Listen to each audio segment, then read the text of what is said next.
From Tradition Field in Port St. Lucie, Florida, Pix 11 Sports presents New York Mets baseball. Today, the Mets play host to the St. Louis Cardinals. New York Mets baseball is brought to you by Acura Precision Crafted Performance. By Verizon Fios. Switch to better. Switch to Fios. By McDonald's. Choose any two delicious McDonald's classics for only $5 on the new McPick 2 for $5 menu. By Chase, so you can easily master the way you bank. And by Toyota's One for Everyone sales event. Toyota, let's go places. Another glorious day here along the Treasure Coast of Florida.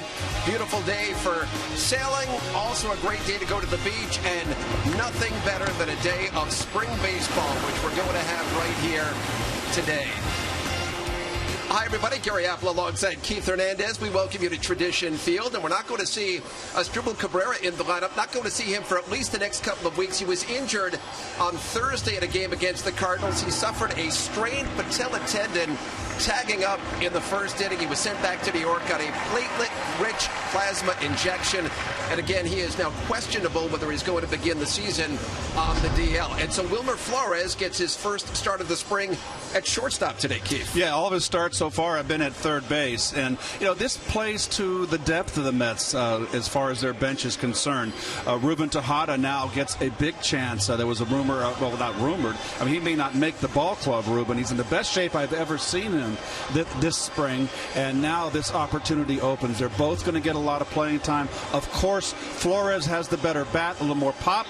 Tejada has the better glove. But the Mets, they're going to miss Cabrera, but at least they have these two backups. They're going to get a lot of playing time this spring. Going to get a chance to see Bartolo Colon take the mound for the second time this spring. He got the win on Monday against the Tigers. Also expected to see Josh Smoker and Jeurys Familia and Gabriel Ino. But anytime the man known as Big Sexy takes the mound, it's entertaining. Well, Bartolo's getting his second start. I don't know about that, Gary. A little exaggeration there, but Bartolo's second start, he is going to be in the rotation. And, you know, when the big guy comes back, from Tommy John, hopefully Zach Wheeler at the All-Star break, Bartolo is going to probably go into long relief. So he is a good insurance policy here. Hey, he won 14 games last year. He tied for the lead in Mets starters at the age of 41. As I mentioned, also going to get a chance to see Jeurys Familia pitch today. He's pitched 2 scoreless innings this streak and sort of picking up where he left off last regular season. Well, he didn't start the season as the stopper. When Mejia went down, he stepped right in and never looked back. 43 saves last year. An unfortunate World Series where he had 3 blown saves. One was only legitimate. He is an all-star and one of the premier relievers of the game. Always like to watch him pitch. Hard sinker, hard slider. Mets and the Cardinals met here in Port St. Lucie on Thursday. Mets got the win by a final of 7-2. They'll look to beat the Cardinals once again today. So we've got spring training baseball. Mets and the Cards, beautiful day for being out on the sea. Great day to watch baseball. First pitch on the way.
Mets baseball is brought to you by Time Warner Cable. Enjoy all the things you love better with Time Warner Cable. Call 1-855-1-TWC today.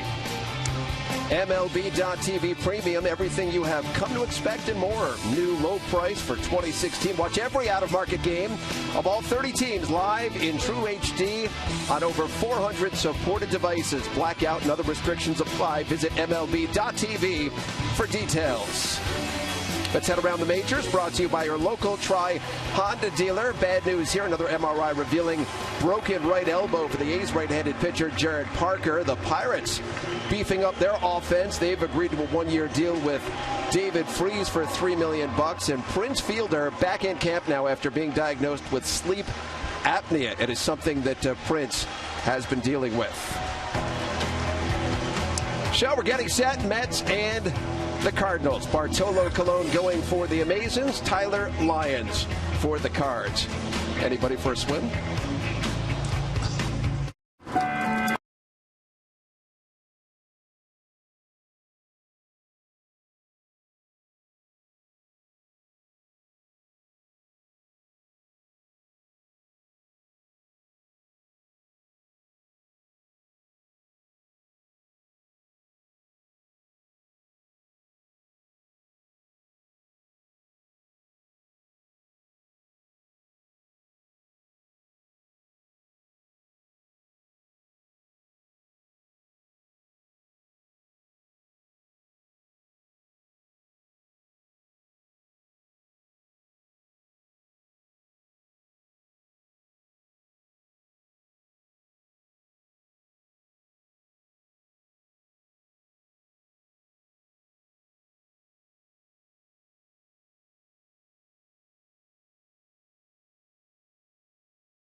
Starting lineups brought to you by Verizon Fios. Switch to better. Switch to Fios. Once again, it's going to be Colton Wong, the 25-year-old second baseman. Leading off for the Cardinals, Randall Grichuk makes the trip here to Port St. Lucie today. Brandon Moss in the cleanup spot. Brian Pena does the catching, and Anthony Garcia is going to be in left field. He's hitting seventh. And there he is. What'd you call him? The big sexy? Big sexy. Big sexy.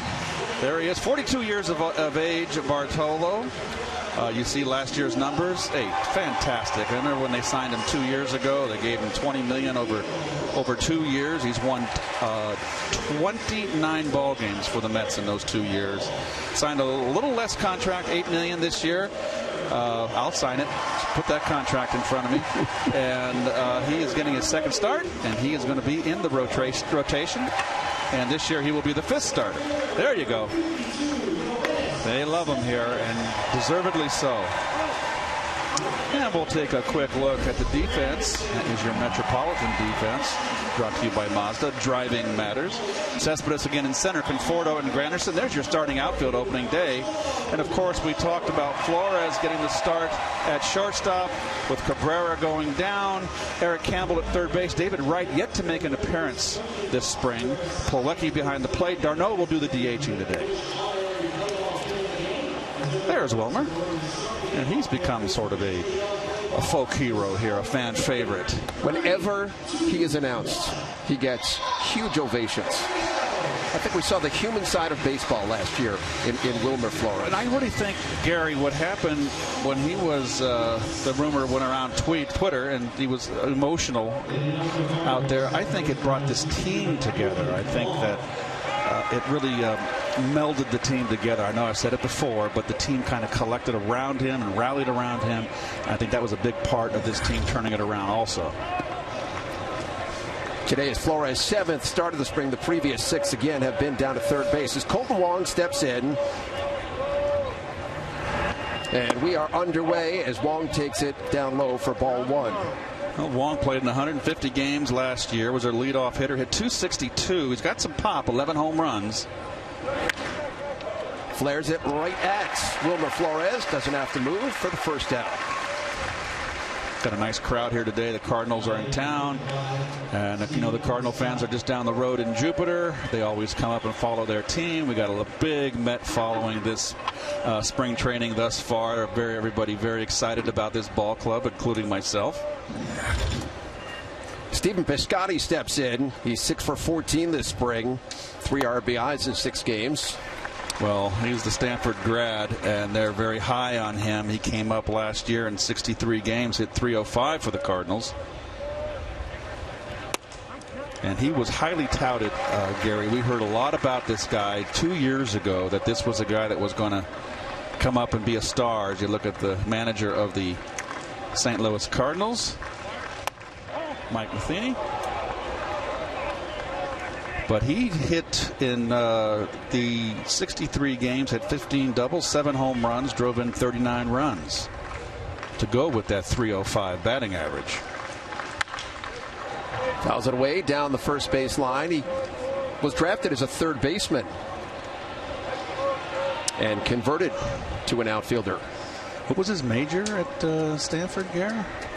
Was it atmospheric engineering? Yes. Everything green. Harvard West. Impressive. Further Ivy League West than the Ivy League East. They've done enough damage so far to this country. Only kidding. I think Vanderbilt's known as the Harvard of the South.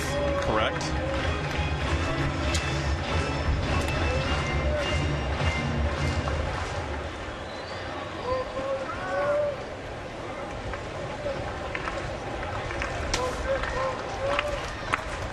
Here's the 1-2. Colon to Piscotty. Just missed. Martolo throwing pretty hard, ready to go. He's in shape. Former Cy Young winner with the California Angels. I don't know if they were the California Angels, and they've had so many different names over the years. The Los Angeles Angels. Flores down to a need to get it. 2 up and 2 down.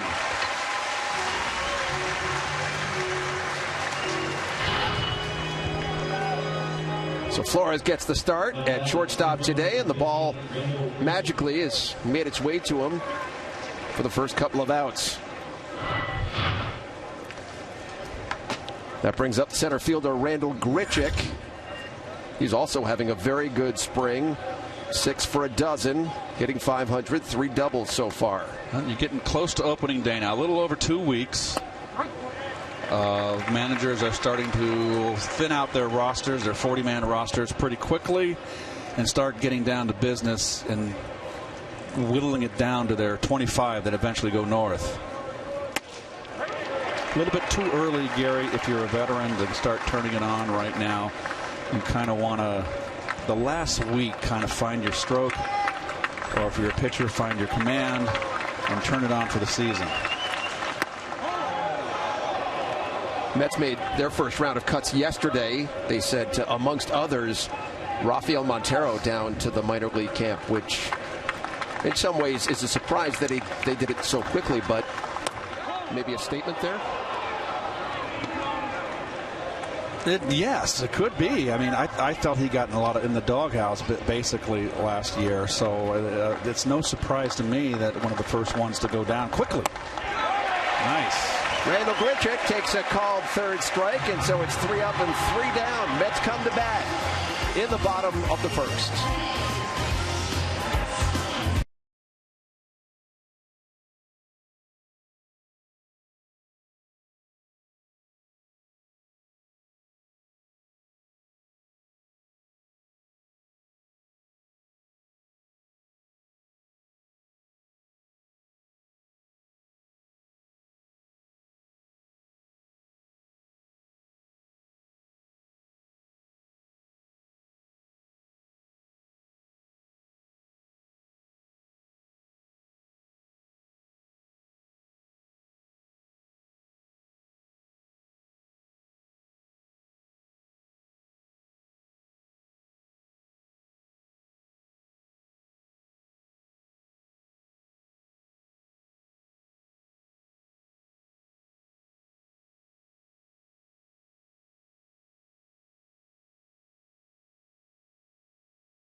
We head to the bottom of the first. Mets lineup presented by Verizon Fios. Switch to better. Switch to Fios. Curtis Granderson back in the leadoff spot. Neil Walker moves up to hit second today.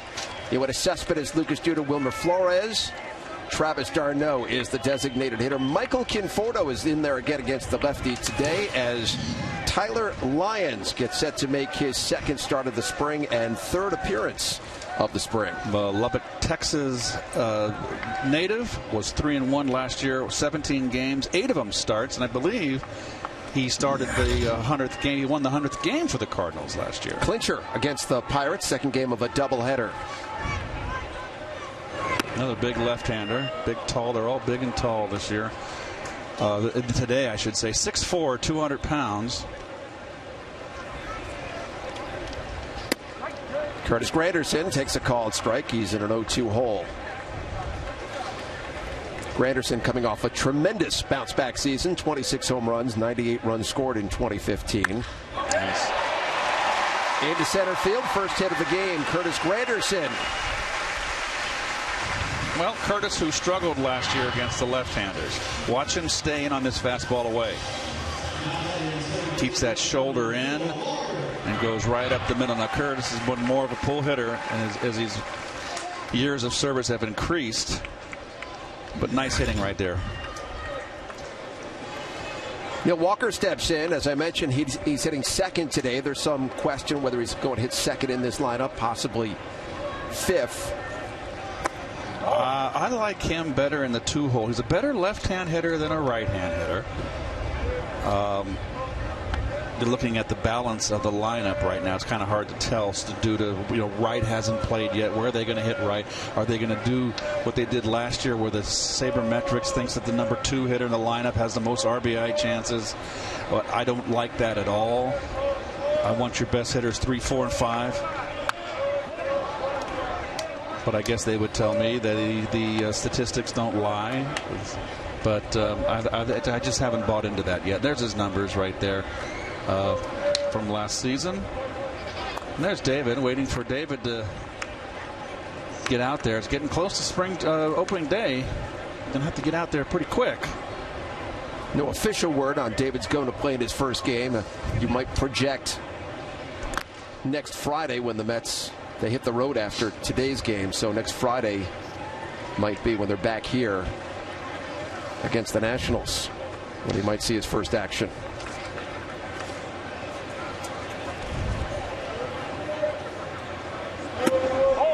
Well, you can steal off this guy. He's long, slow to home. Didn't really show a good move over the pitch prior. He's more than 200 pounds. That's a big horse out there pitching. That's a strong man. There's an all-state quarterback in high school as Walker hits it to the left side. Right under the glove of Jacob Wilson. And the Mets have 2 on, nobody out here in the bottom of the first. Well, he comes in, tries to get the short hop, has no option but to make the charge. Really had the glove in the right position, just didn't have it closed and facing the home plate. That should be a base hit. They're still thinking about it, but I think you can give out a home book hit, able to beat it out. There it is, as a base hit. That brings up Yoenis Cespedes, who's having a very good spring so far. 5 for 13 in 5 games. 3 for 5 over the course of his last 2 games.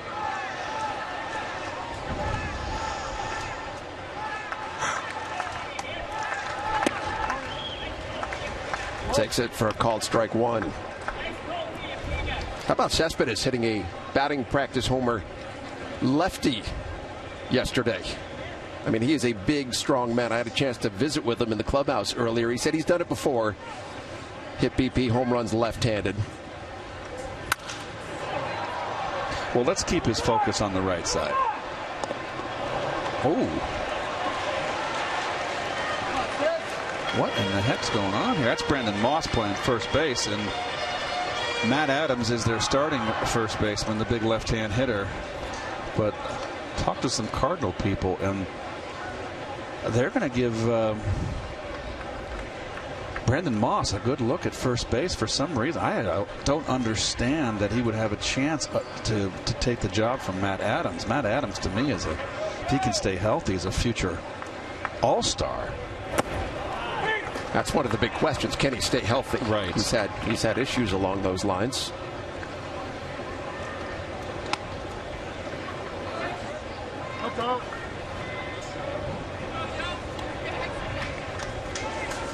Angel Hernandez, your home plate umpire, calling the balls and strikes today. Chris Conroy is at first. Mike Estabrook at second. Chad Whitson down at third base. Usually the base umpires rotate as the game progresses in spring training, so they could be flipping around as the game goes forward. Spring training for those guys as well. Right. 1-2 pitch. And that is hammered deep into left field, but foul.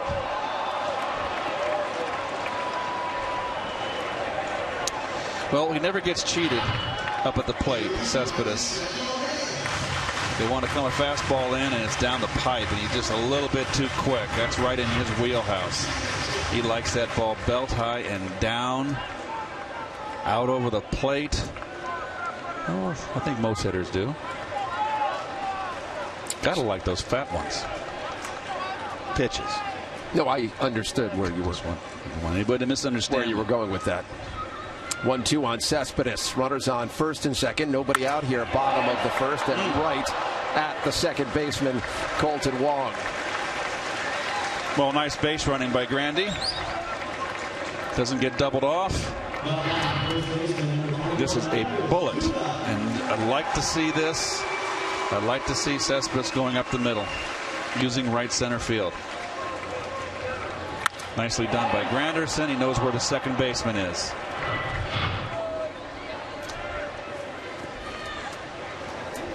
Lucas Duda now, he hit 7 home runs off left-handed pitching a season ago.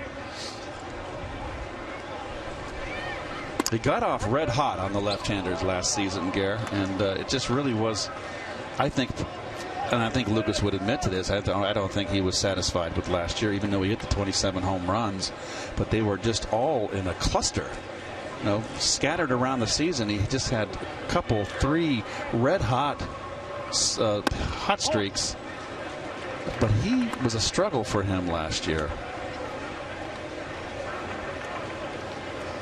Hit 27 home runs, 73 RBIs. He had 33 doubles in 2015.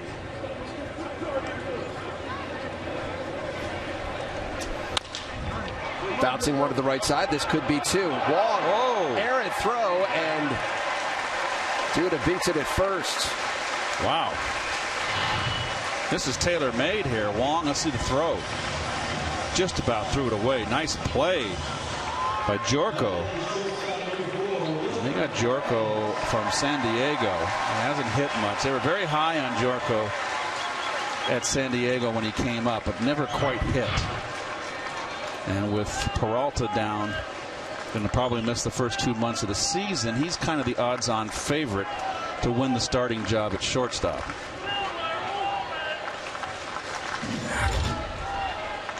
Wilmer Flores with minutes with the bases loaded.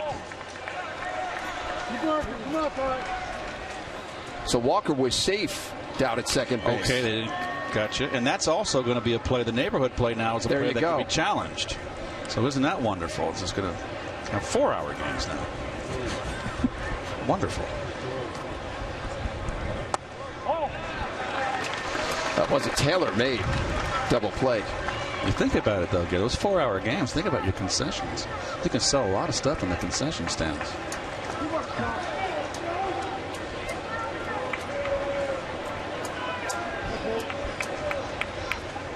There it is. You won't see me there. Tiki bar? No. It'll work. Flores skies it out to center field. Randall Grichuk drifting over. Curtis Granderson tags and scores, and Mets are on the board. It's 1-0.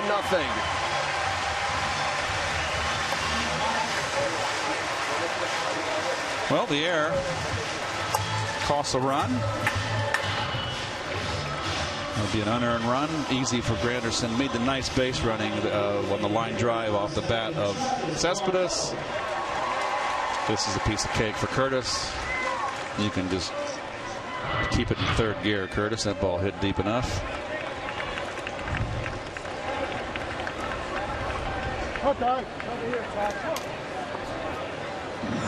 Travis d'Arnaud is the designated hitter today. Travis has scuffled a little bit this spring. He's just 1 for a dozen. Hits it wide of third. Oh, we're finally going to get to the Cardinal defense. And that is brought to you by Mazda. Driving matters.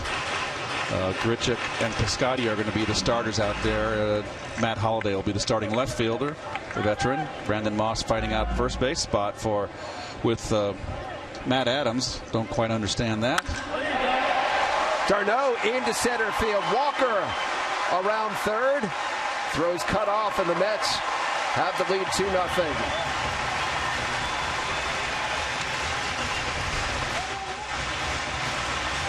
First ball, fastball hitting. d'Arnaud up the middle, line drive. Beautiful.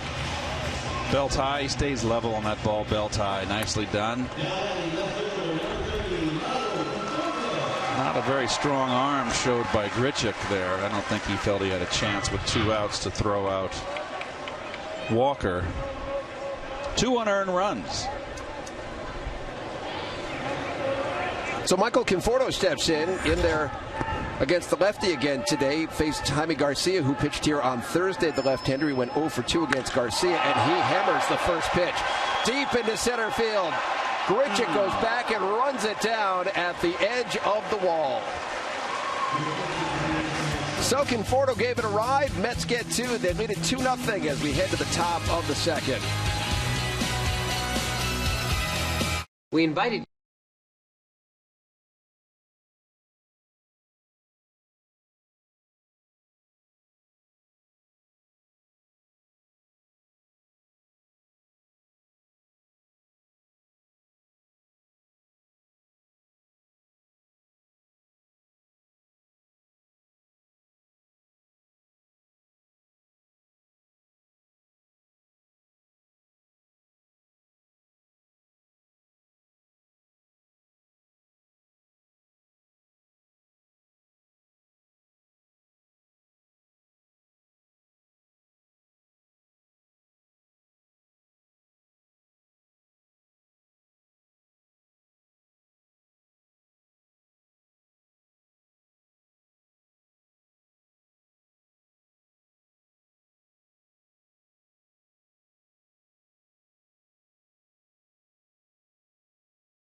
We go top of the second inning. Mets have the lead 2-0. 2 unearned runs to get it going as Brandon Moss steps in, 32-year-old.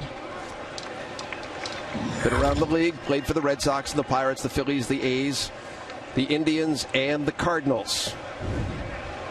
Had those good years in Oakland, hit 76 home runs in 3 years. He's a pull hitter. He's a good guy to have on your bench.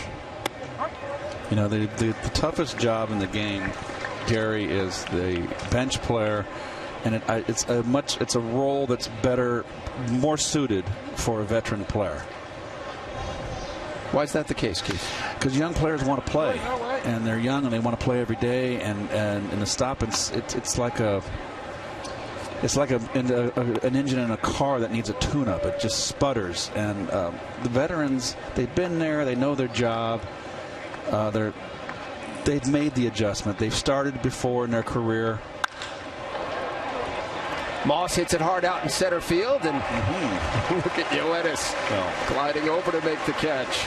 He can play the outfield. I know he had a tough defensive series in the World Series, but I have no issue with Yoenis playing center field.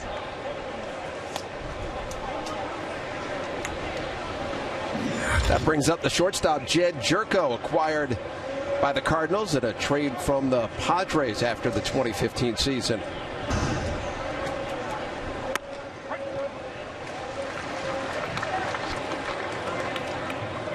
Big shoes to fill with Johnny Peralta on the shelf now for at least a couple of months, 2 to 3 months after having thumb surgery this week.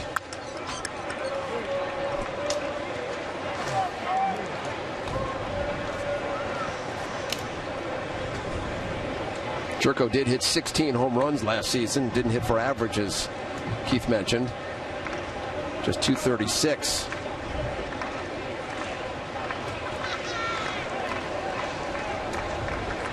Oh-2 pitch. In there for a called strike 3. And so Bartolo Colon has his second strikeout of the day. Nope. Watch his fanny fly out.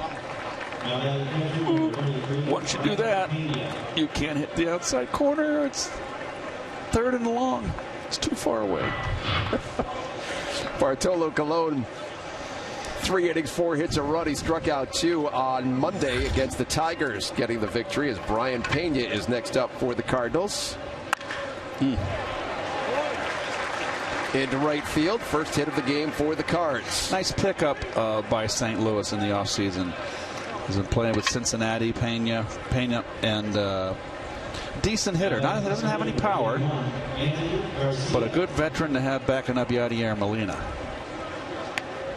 It was the Reds' full-time catcher last year when Devin Mesoraco was injured.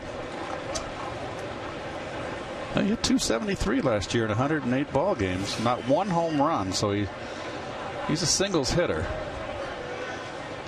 Anthony Garcia is next, the 24-year-old from San Juan, Puerto Rico. Shuttled between Double and Triple A last year in the Cardinals organization.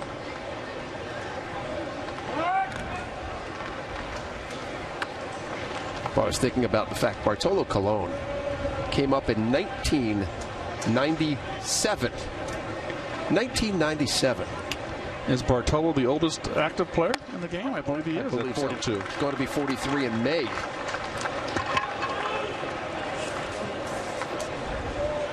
That's right. Gary mentioned in the other Gary Cohen that he's the last remaining active Montreal Expo. Bartolo looks very sharp, Gary. Yes, he does. He looks real sharp on the corners. He's got a little pop on his fastball. Looks good.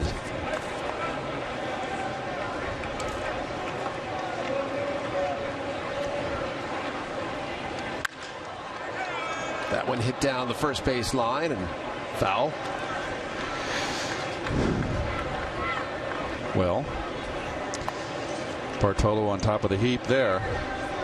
It's a lot of weight on top of those 4 guys down there, let me tell you.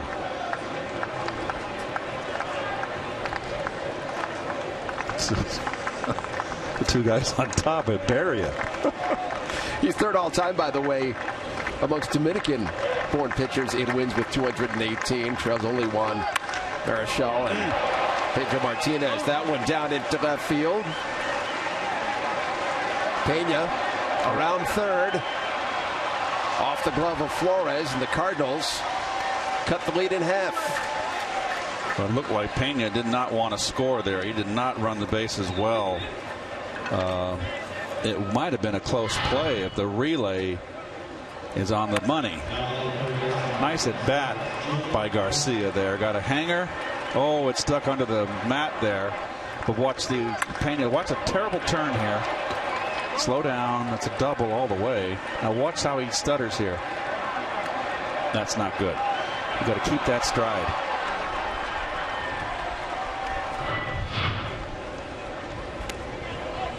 Jacob Wilson with the tying run down to third. 2 outs here in the top of the second. Nice at bat by Garcia here.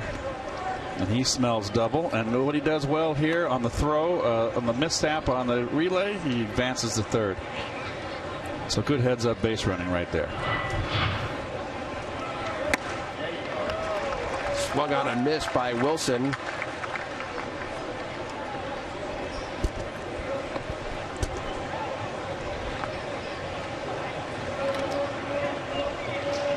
Wilson played 89 games a season ago, AAA for the Cardinals. They're Memphis AAA team, and Kelowna ahead 1-2.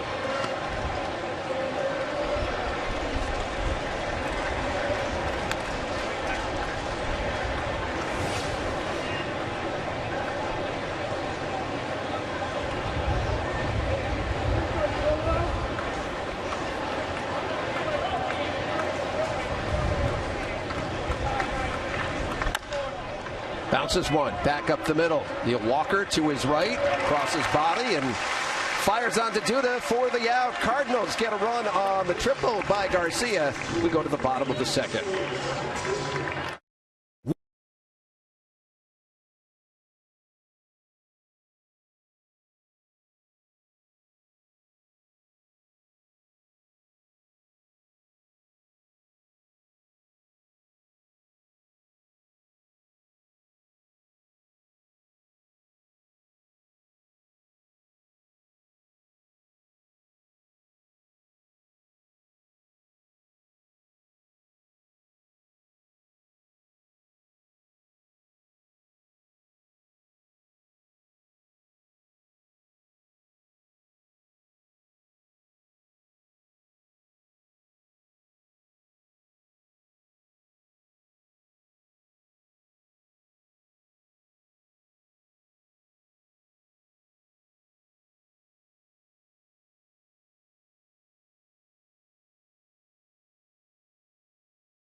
Bottom of the second here in Port St. Lucie. Cardinals are playing a split squad game today. The other half of their team is back in Jupiter against the Houston Astros.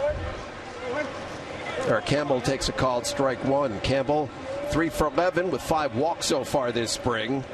Had 3 stints with the Mets in 2015, up and down from AAA Las Vegas.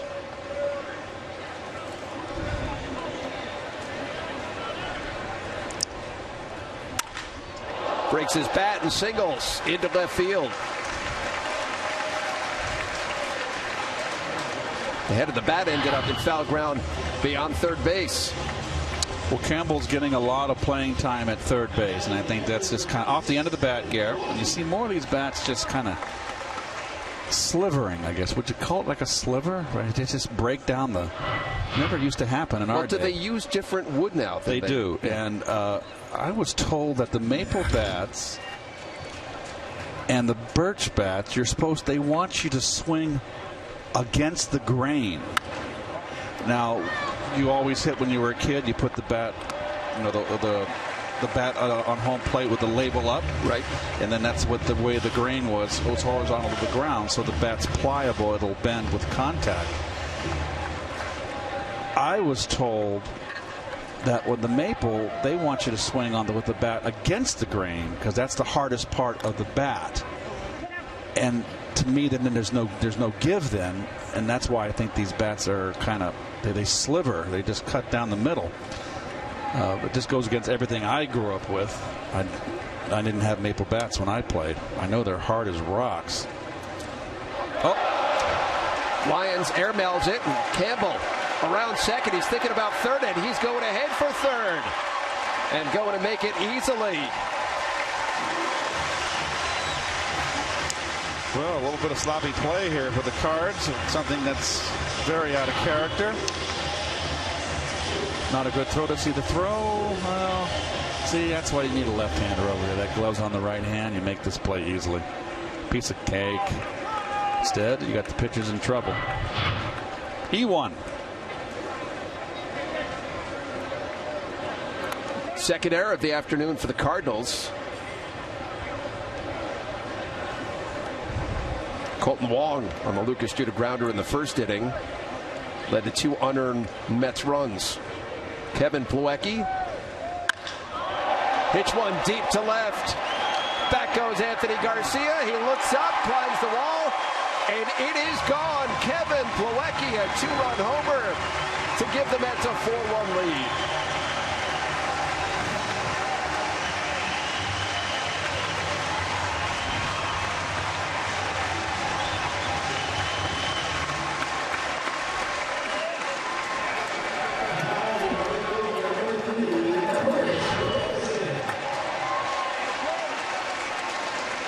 Oh, fastball. Well, I mean, that had been a slider. I'm not sure, sinker or changeup.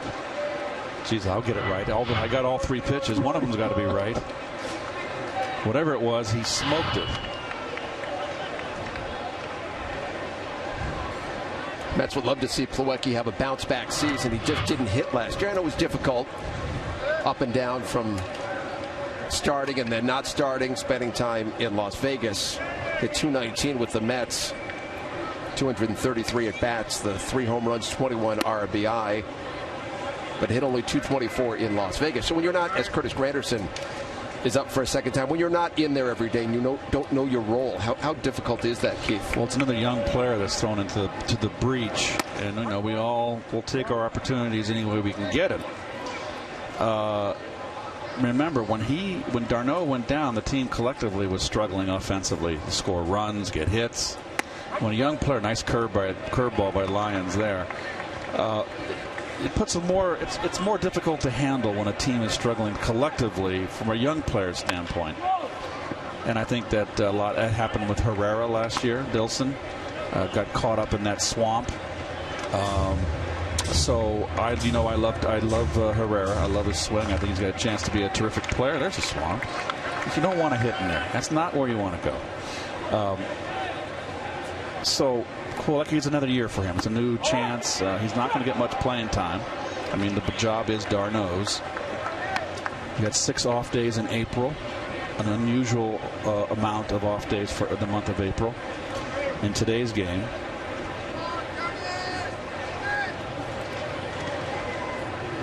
.3-2 pitch. Doesn't look like Lyons is fooling anybody here. Some balls being hit hard. Curtis Granderson, as I mentioned, missed that time with conjunctivitis.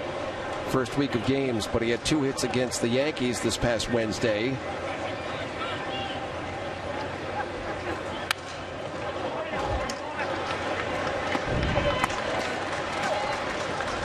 Granderson turns 35 years old this upcoming Wednesday. No time.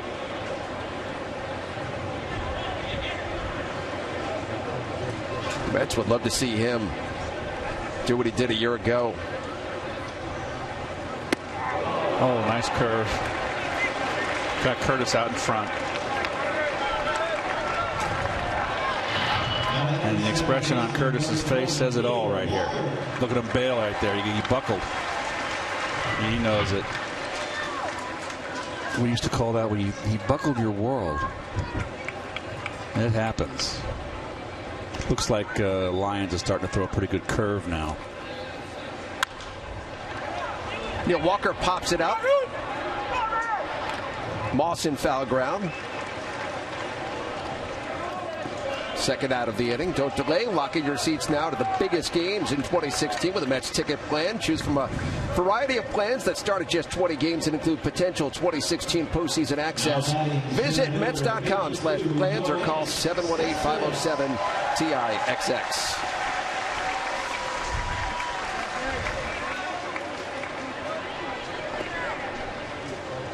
Yoenis Cespedes up for the second time.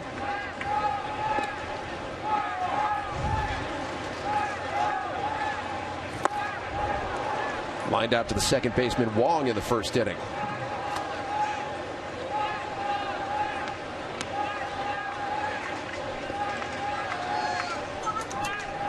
Tyler Lyons, he's out of major league options, and so it is likely, I had a chance to visit with Mike Matheny before the game, likely that he is going to stick with the big league club.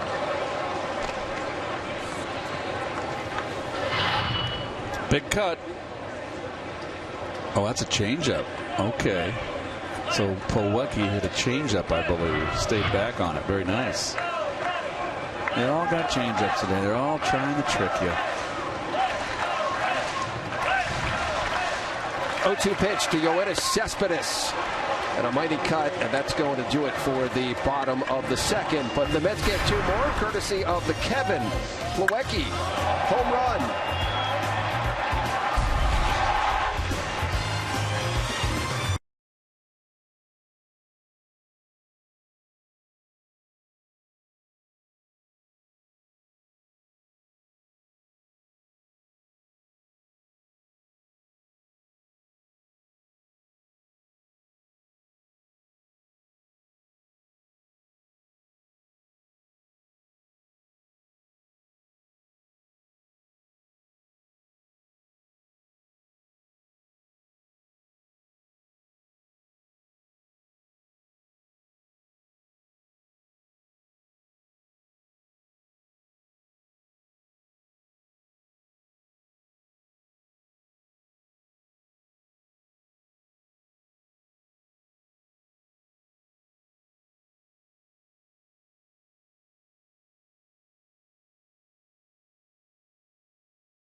We go top the third here in Port St. Lucie. Gary Apple alongside Keith Hernandez.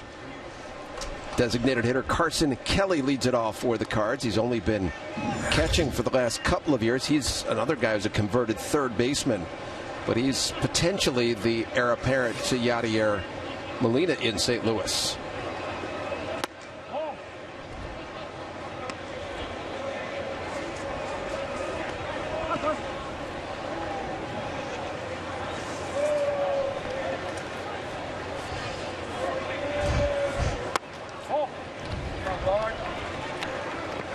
Bartolo falls behind 3-0.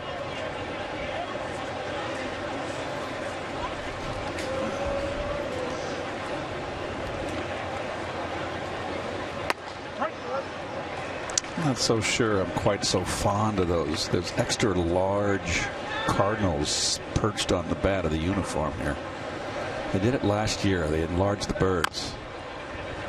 And I like the smaller ones better. I didn't even notice until you're saying it right. I mean, that's one of the classic, iconic uniforms in sports. It is, to me, the finest looking uniform in the game. It is beautiful.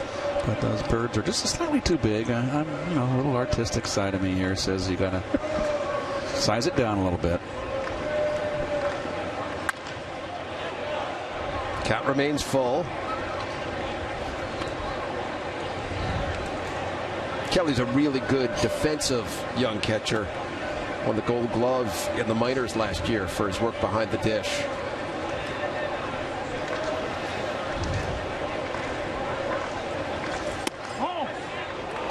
Just outside, and Kelly draws a walk. That was a rarity, a walk issued by Bartolo Colon last year. He had that long streak without giving up a walk last season. Well, that 31-inning scoreless streak late in the regular season, which was the longest such streak for a pitcher 42 or older in Major League history.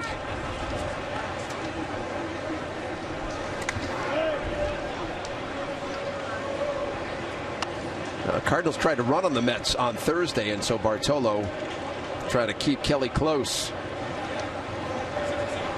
Colton Wong steps in. Lined out to shortstop in the first inning. So you were talking about Colon and being the 218 wins. That Wong's out in left field. That's okay. Conforto drifting back and reaches up. Michael Conforto as Kelly tags and takes second. But Conforto makes a nice catch. The wind is blowing out that way, as it often does here in Port St. Lucie. Well, either blows out to left or out to right. Very seldom does it blow in. It usually helps one hitter here. A good read by Kelly. It's a big ballpark. And you talk to Juan Marichal is the all-time Dominican-born win leader, and that's at 243. One of the great pitchers. I had the good fortune to grow up in the Bay Area and we'll see him pitch more than a few times. Big giant leg kick, right? Oh, unbelievable. Great pitcher, master control pitcher, threw hard, big curveball, turnover screwball, and of course the big leg kick. Stephen Piscotty as Kelly dives back in over at second.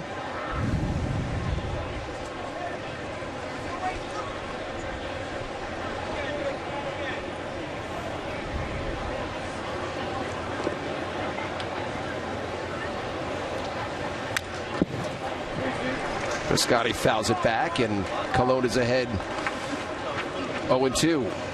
So Piscotty gets his first full season in the major leagues. They need a lot out of him. They lost Hayward, of course, to the Cubs. I think that the fact that Piscotty and Grichuk came on. What was that? That was loud. It was a fire truck horn right there, I guess. But with Grichuk and Piscotty coming on the scene, that made Hayward ripped. Nice hard play. Hit right at Flores, who smothers it. Holds Kelly at second and gets the out at first. Well, nicely done by Wilmer here. In between hop, all you got to do, no chance. Ball hit too hard to come in. Just get in front and use two hands. How would you assess the Flores growth defensively over the last year? Well, Wilmer's always pretty solid with the glove, what he can get to. It's the range that's the issue at shortstop. Particularly up the middle.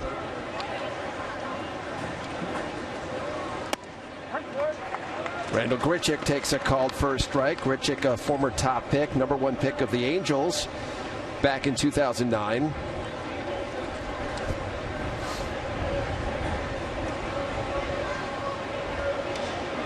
His plate discipline is the big issue. I think he had a 31% strikeout rate. Does that sound high as he slices it into right field?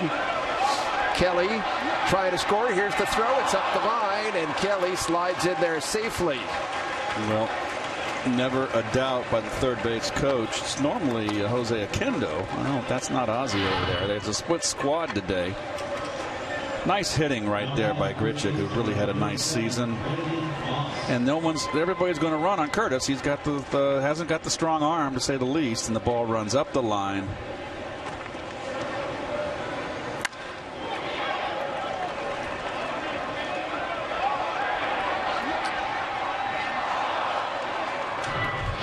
So the Mets lead is cut to 4-2 with 2 outs here in the top of the third. When you come up the line, you can't block the runner now anymore. You can't get in the line and interference. So catcher has only two options: go out and get the ball in front of the line on the fair part of the line, or play it behind in foul territory. And all that because of the injury to Buster Posey, which I think the rule book was pretty clear prior to all these changes, and pretty clear with the new changes to the rule as far as sliding into second base, break up a double play. It's pretty clear in the rule book too. And you know, we're talking about Utley's play last year, and I don't think Utley had any intention to hurt Ruben, but it was clearly interference, and the umpires really blew the call. That is well hit by Moss, and that one is not coming back. Brandon Moss with a deep home run to right field to give the Cardinals a 5-4 lead. Wow, that one was tattooed.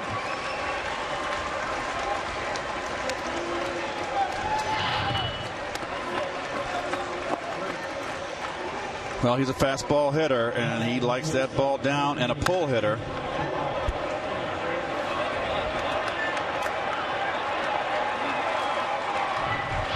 I take it back. Ties the game at 4-4. Hit on the ground to shortstop. And Jerko goes down for the final out of the inning. But the Cardinals come back. They get three. They tie it as we head to the bottom of the third. So get rid of it. Will you?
Sunshine here in Port St. Lucie for the Mets and the Cardinals. Steven Matz, 2+ innings yesterday.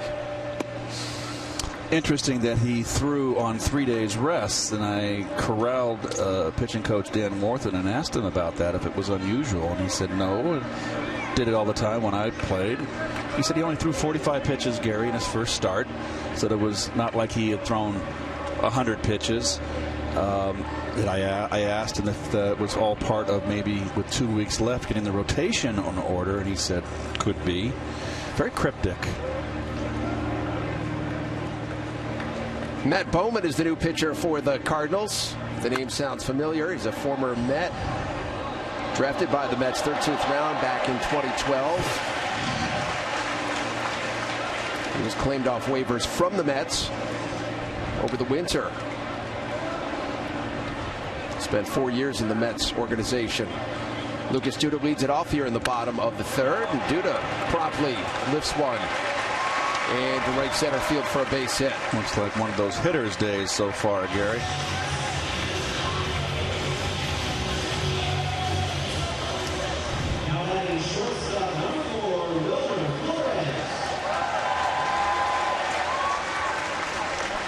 Wilmer Flores flew out to center in the first inning.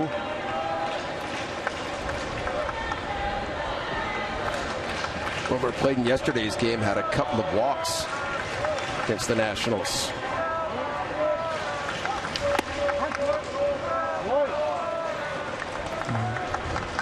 Fairly closes the book on Tyler Lyons with 2 innings pitched, 5 hits, 4 runs, 2 earned, 2 strikeouts, and a tater.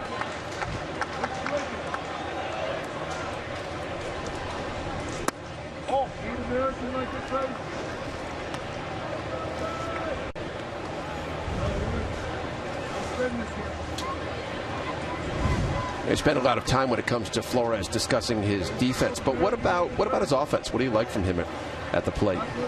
Well, he got off to the hot start last year and hit most of his home runs in the first half of the year, and then the power dropped. I think the pitchers pitched him a little more carefully. I don't know. The book's out on Wilmer, as far as I'm concerned. This is a big year for him, obviously. And he's going to get an opportunity to play early in the season now. And I think it'd be interesting to see who Terry Collins opts for at shortstop. Is he going to want to go with defense with Tejada or another bat with Flores? We got a strikeout staff. I think with Colon's pitching, you're going to see Tejada out there, you know. Tejada clearly established himself as the best defensive option for the Mets a year ago. And Matt Reynolds, I would think, is in the mix as well. He's been out the last 4 days with a tight hamstring. Terry Collins said that he is available today if necessary. And that's unfortunate for Matt Reynolds, because he's made some really sparkling plays in the field early so far. 2 really nice ones that in the hole between third and short with Shota displayed a quick release and a strong arm, and I like him a lot. And you know, when you're trying to make a ball club, you just can't pull up lame, and it happens. It's unfortunate. So Travis d'Arnaud with 2 on here in the bottom of the third, and nobody out. d'Arnaud is the first Mets catcher with double-digit home runs in back-to-back years since Mike Piazza did it for the Mets 2002 and 2003.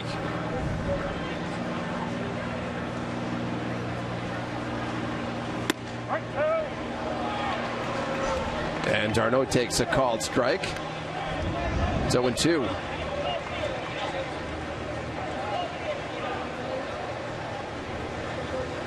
Bowman, a Princeton graduate. So we've gotten Stanford and Harvard and Vanderbilt into the broadcast, and now Princeton. d'Arnaud pops it up on the infield. Colton Wong drifts under it and makes the catch for the first out.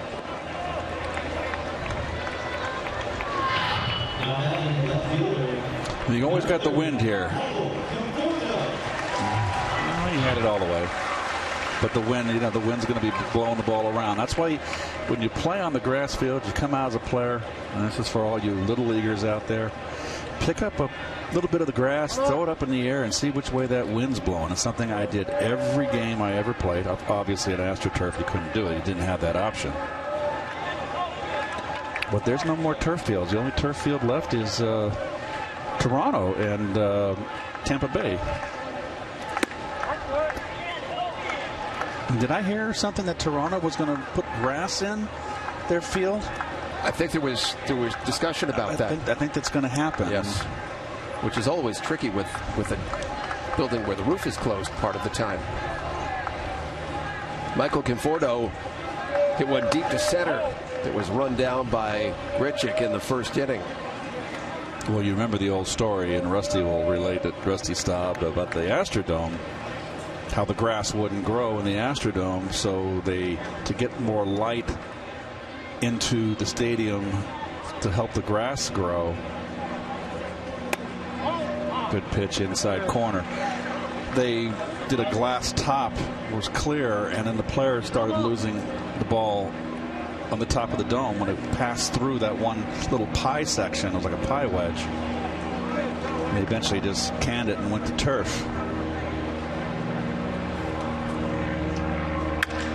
Nice. Conforto through the left side. Duda around third. He's being waved in.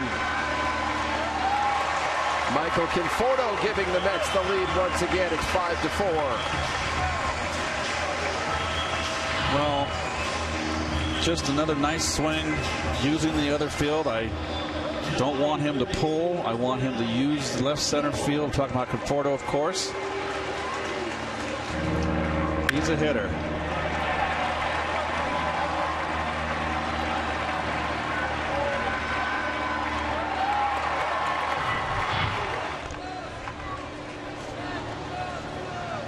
A little bobble in the outfield. Not exactly Cardinals are strong defensive outing from the Cards so far.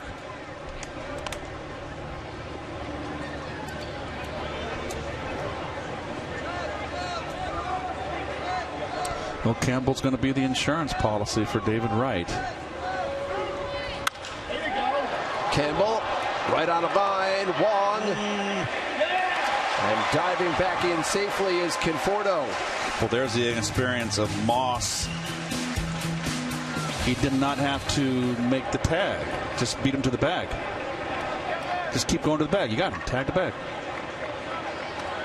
And so there was a little warp there. And Be fishing for the bag or just didn't? just tag the bag. Just go run. Right, Don't even worry about the runner. Just go and tag it. You get there faster than going down and reaching down to tag him. Should have been a double play. Kevin Plawecki homered last time up.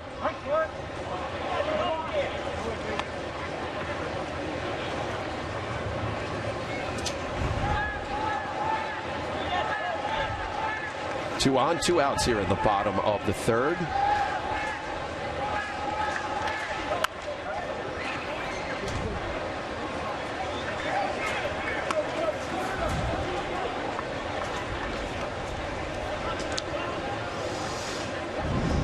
A bit of humidity in the air here today. You can sort of feel. First time. Yep. It's getting towards that point now. Or get a little later in March when it starts heating up. To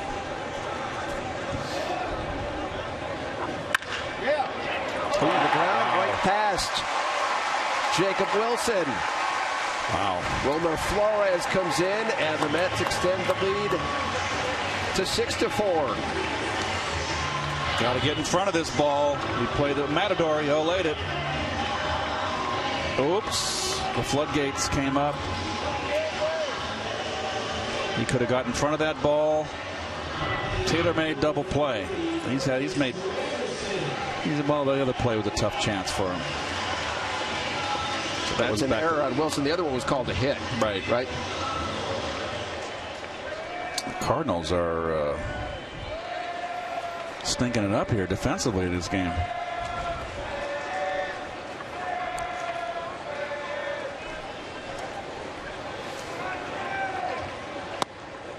Two in here in the bottom of the third. Mets regain the lead 6-4. Granderson up there with two on. Conforto on second. Kevin Plawecki on first. And that cannot make the manager, Mike Matheny, very happy. I was amazed to read today that Matheny, the first manager in baseball history to take his team to the postseason in his first 4 years on the job. Well, I felt that the two managers on the field today should have been, one of the two should have been manager of the year. And the Cardinals won 100 games last year without Wainwright. There's Terry. And I'm not taking any away from Mr. Madden over at Chicago. But I think Terry kept that ball club together. Boy, that's a lot of rips going on. Kept the Mets together when they were having a tough first 4 months. And this club was battered up last year, the Cardinals, and they wind up winning 100 ball games. Mets get two. We go to the top of the fourth. 6-4 Masons.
forms of entertainment down here along the Treasure Coast of Florida.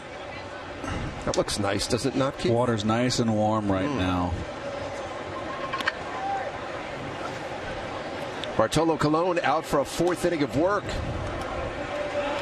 Bartolo has gone 3, giving up 4 hits and the 4 runs.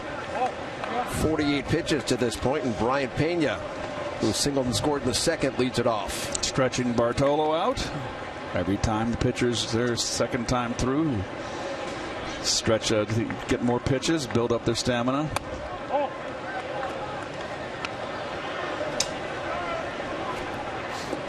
Well, Colon has shown himself to have the closest thing to a rubber arm in baseball as Jerry Blevins gets set to work next. Pena skies one. Deep into center field. Cespedes on his horse and on the warning track makes the catch. He's a player. Runs it down. Piece of cake. Gets a really good jump on it. He does, and he can run. He's also the Mets' best base runner. You think he's a better defensive center fielder than the numbers show? Yes, I think he's perfectly fine at center field. He's got a strong arm. Nice inning for Bartolo here. A couple of 3 pitches in, and he got 2 outs. Anthony Garcia pops it out to Lucas Duda, so 2 up and 2 down. Now, Cespedes has said he'd rather be in left field than center field.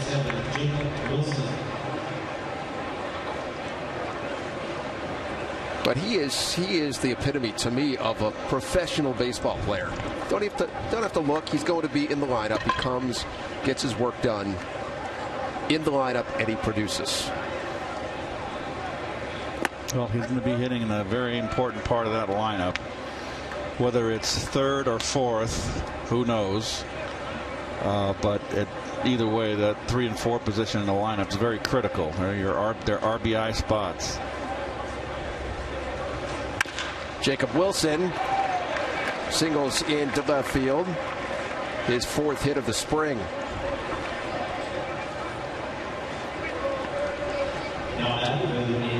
So with 2 outs here in the 4th inning, up steps Carson Kelly. Walked and scored in the 3rd.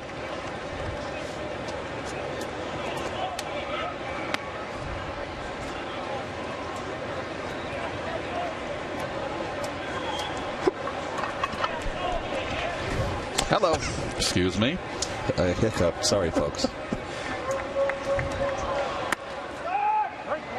I have a cough button here that I can deaden my mic, but that one snuck up on me. I didn't get what's too quick for me. I lost a little bit of my reflexes in my old age. I'm not 30 anymore, you know. You announce like you are. Tell you what's nice is, it's got to be nice for you, the fact that with Gary off doing college basketball, they don't even have to change the name on the box here. It's still Gary. That's true. Right? It's just the reflex. And for us, Ronnie and me, foul ball, it's seamless. It's Gary and Gary. Well, I wouldn't even pretend to fill the shoes of the legend himself, Gary Cohen, but great to sit up here with you guys and talk baseball. Has Gary's doing a Seton Hall. Seton Hall, they beat Xavier yesterday, which was a really good win. I mean, what a job Kevin Willard has done at Seton Hall. They're going to be in the NCAA tournament this year. It's a base hit through the left side by Carson Kelly.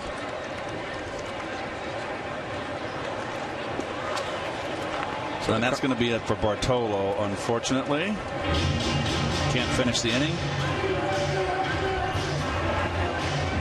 And that is probably his pitch count. And adios.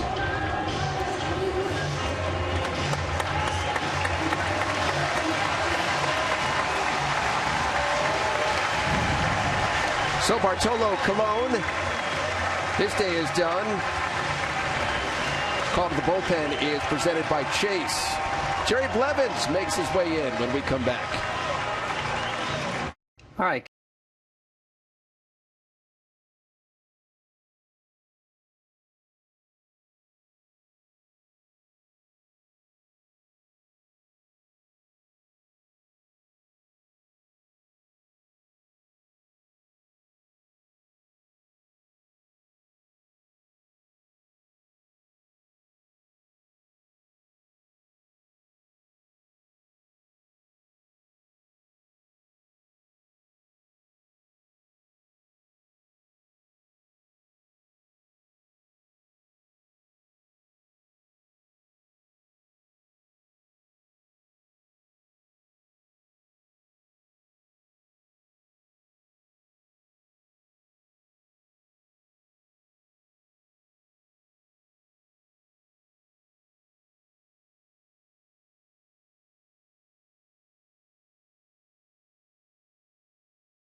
Lefty Jerry Blevins is the new pitcher. Well, Blevins last year, of course, had the broken forearm and the line drive back up the middle in April. Those are his abbreviated numbers last year, and boy, they are abbreviated. That was a very unfortunate injury and a big blow to that Met bullpen.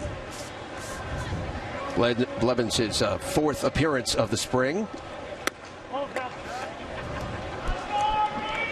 Facing Colton Wong, who's 0 for 2 on the day. Lined out to the shortstop in the first inning and flew out to left field in the third.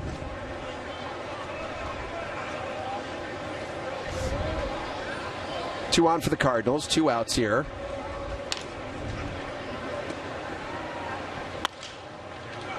Popped up. Out goes Flores.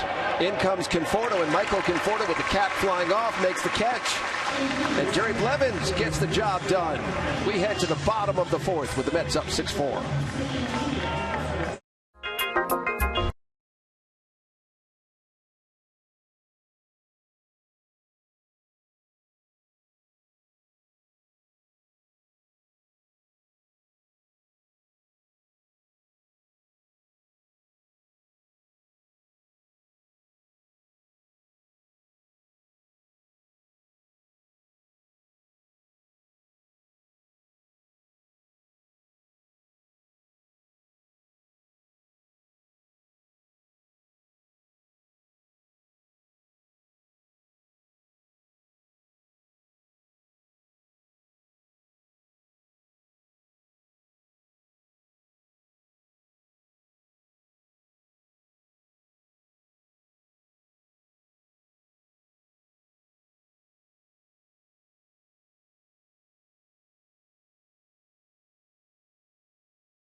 Get Citi Field on Saturday night, April 9th, when the Mets take on the Phillies for the first fireworks night of 2016, presented by Coca-Cola. After the game, fans can enjoy an exciting fireworks show that will light up the sky. For tickets, visit Mets.com/fireworks. Matt Bowman out for a second inning of work for the Cardinals, facing Neil Walker.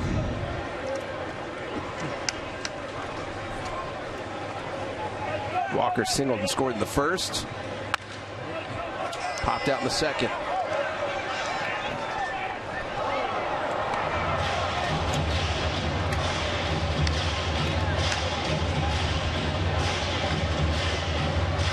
Keith, go back to what we were discussing earlier with Walker in the 2-hole today. Yes. How does the equation change for a hitter hitting in the 2-hole as opposed to the 5?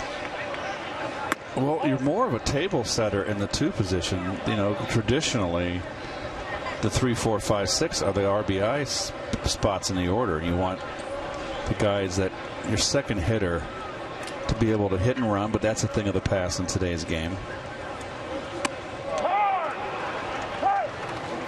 I think Walker is a veteran, and you know, I haven't seen enough of him from the right side of the plate, but I know left side. Nice pitch right there, like a changeup. I like him in the 2-hole.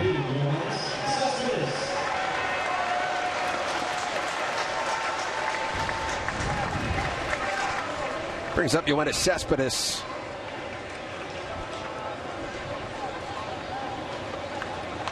Hit 291. We know about the power, but hit 291 a season ago. We've seen him hit the ball to the right side a little bit this spring and on a line, and Kevin Long's been working with him, and that would add to his repertoire a little bit.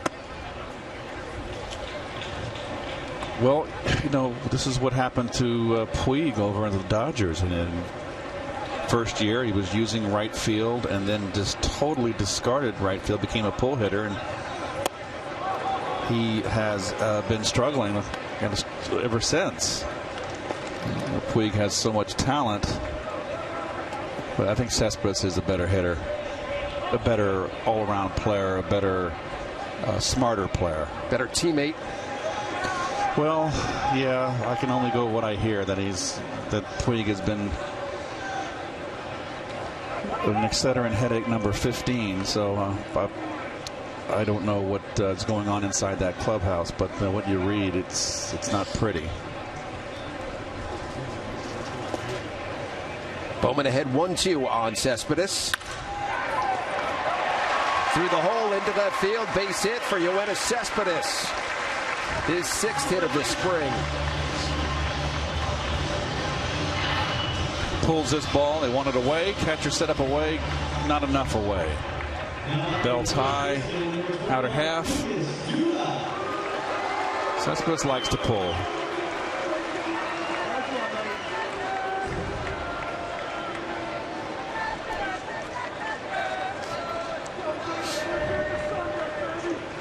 That brings up Lucas Duda. We spoke about this a couple of days ago, the fact that Duda's trying to lessen that leg kick a little bit this year. Not as high. Get his swing a little bit quieter. I think not to get him so much out in front is the reason, Gary. Base first to third. Okay. Under the glove of a diving Colton Wong. And the Mets have 2 on and 1 out. Oh, there's the leg kick. Let's watch. Not as much. Darryl had a leg kick too.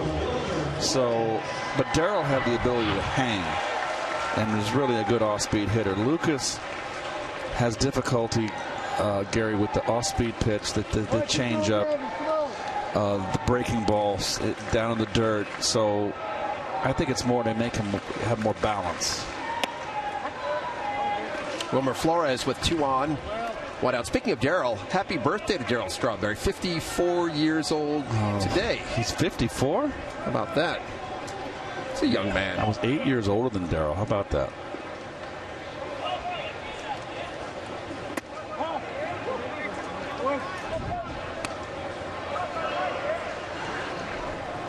Tim Cooney up in the Cardinals bullpen, left-hander. Cardinals are going to have a really fine bullpen again this year. They got Jordan Walden, Jonathan Broxton, Seth Maness, Kevin Seagrass from the left side, Rosenthal, Trevor Rosenthal, their closer, the hard thrower. They're going to have a good bullpen. You know, in the starting rotation-wise, they lost Lance Lynn to Tommy John, and he'll be out for the year. They picked up Mike Leake, who was with the Reds and Giants last year. Jaime Garcia is back and healthy. Michael Walker Wainwright's back, and then Carlos Martinez. So they got a good pitching staff. And everybody's talking up the Cubs, and the Cubs are pretty much the favorite, everybody's favorite to win the Central. They got to prove it to me. I think this team right here down that first base dugout is my favorite to win the National League Central. Count is full on Wilmer Flores.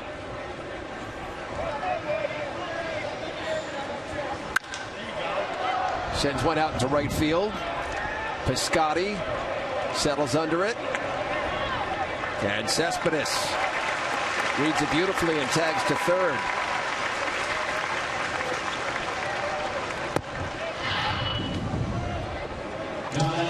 Well, little Del Monte to right field, deep enough to tag.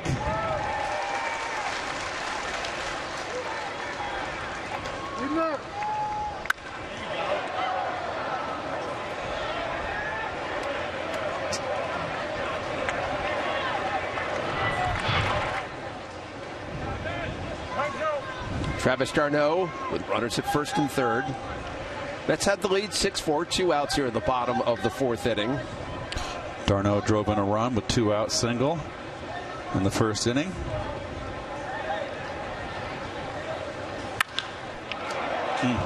Down to third. Garcia backhands, fires, and gets the out.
Gabriele Noah is the new pitcher for the Mets.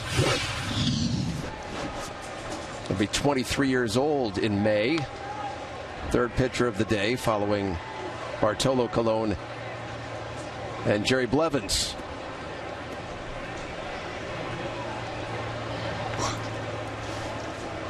He'll face Piscotty, Grichuk, and Moss.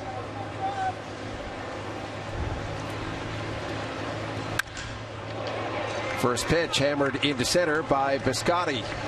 Starting to see the hitters hit the ball a little more crisply here in mid-spring training. Starting to catch up with the pitchers. Piscotty hit the ball hard all 3 at bats. Only 1 hit to show for it.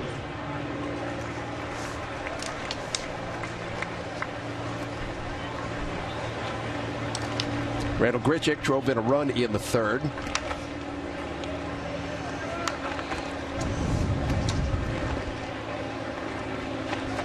Grichuk out of Rosenberg, Texas.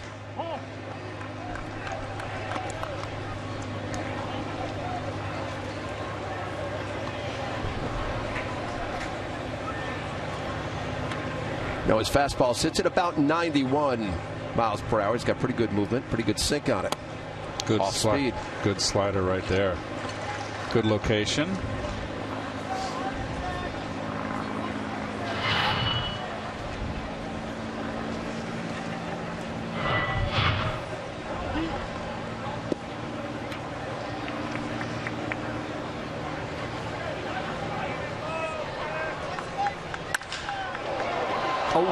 Off the glove of Walker at second base. That was hit hard.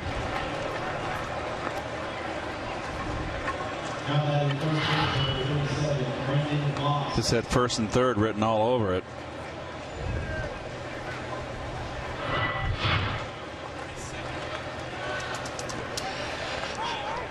Walker, the Pittsburgh native, came over in the trade for Jonathan Neese. Had a little chance to spend with John Ricco during the offseason and asked him about the fact when they did not get the guy they wanted at second base, Ben Zobrist. They were thinking they were going to go with what they had. He did not think that they were going to be able to get Neil Walker. And then when the Pirates said, we'll take John Neese, they jumped at it. I am perfectly satisfied with Walker. I would have preferred Walker over Zobrist. Zobrist is a lot older. You want to give him a long-term contract. Was he 37? 4-year deal. That's what he wanted. Got from the Cubs. Especially with Herrera in the offing. Walker in the final year of his contract. Well, Zobrist had played at Tampa Bay under Joe Madden, so I think that was a consideration for him to go to the Cubs. Plus, he got a nice contract. Cubs paid a lot of money. Moss into right field. That's a fair ball all the way into the corner. Piscotty scores. Grichuk right behind him, and a 2-run double for Brandon Moss. Well, we got one of those slugfests working here. This ball is ripped. Fastball down out over the plate.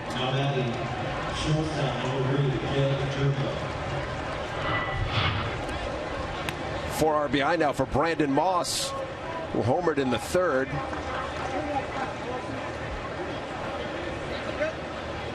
Brings up Jed Jerko. Jonathan Rodriguez is the pinch runner who comes in for Moss.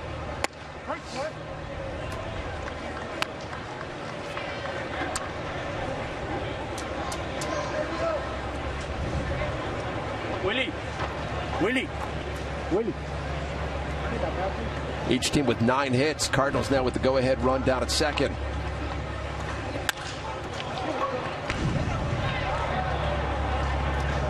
Walker gets the out at first. That's the first out of the inning. Well, that's something the Cardinals do well, and that is advanced runners play the fundamentally sound game.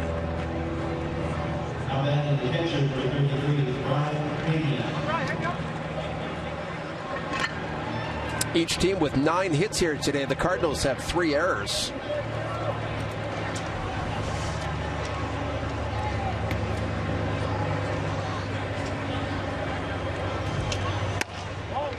Brian Pena, the catcher, 1 for 2 today.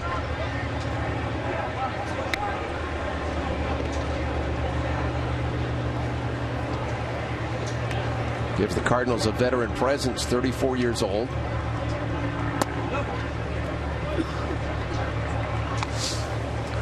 Well, there's the pinch runner for Brandon Moss. That would be Jonathan Rodriguez. I mean, don't want to leave you hanging there.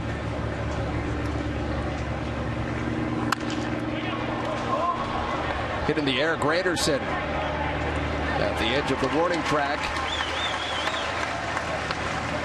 No, that's called over and in, Gare. Rodriguez tags and scores.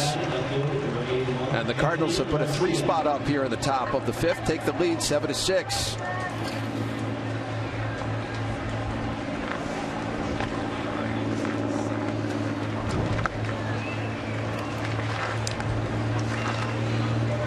Fundamentals, Keith. Yes.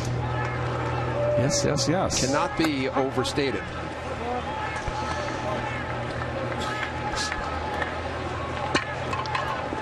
Anthony Garcia tripled in the second inning.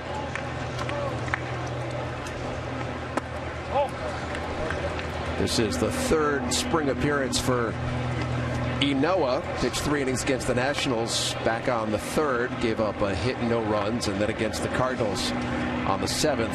1 2/3. Strikeout. Walk. Again, no runs. Went 9-9 last year at Binghamton.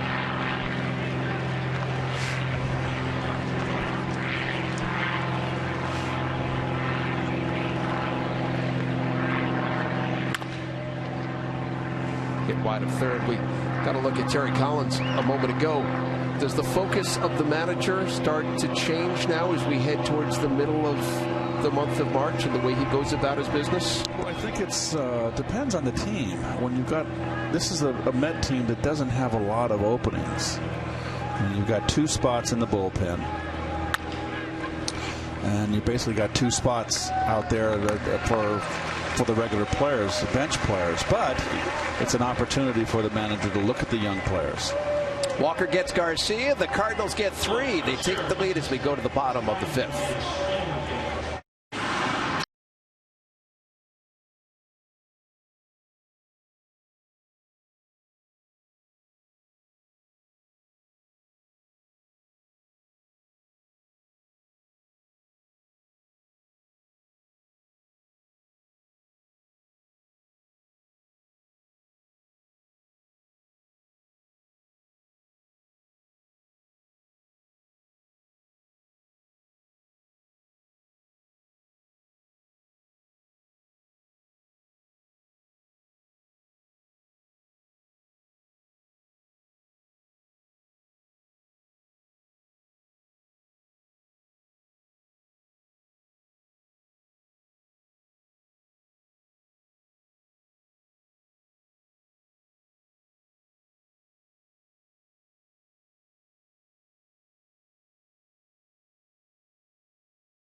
What you're doing later today, Keith? Are you going out for a post-game run on the beach? Every time I see someone running, I get so jealous.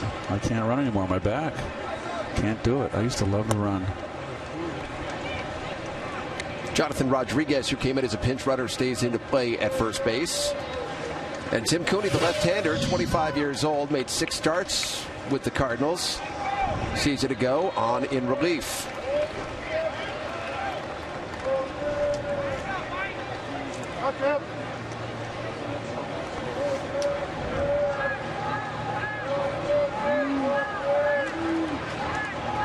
Michael Conforto leads it off for the Mets here in the bottom of the 5th. Cooney goes upstairs to start him off.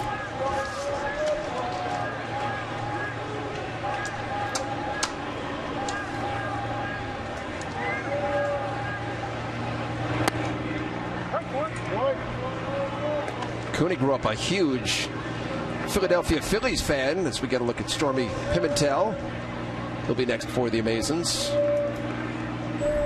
Cooney actually attended the 2008 Phillies World Series parade.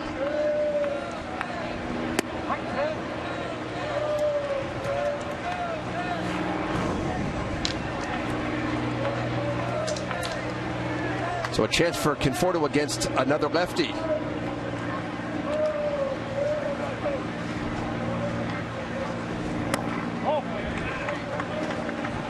Good eye.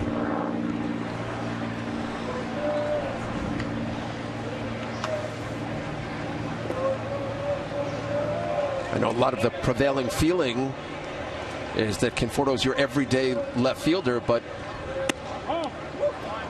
Fair to say the verdict, Keith, is still out, whether he is going to be in there on a daily basis, whether he can consistently hit lefties. He's going to be in there. He's going to be in there every day unless he doesn't hit. Yeah, but they're going to give him every opportunity. He's playing.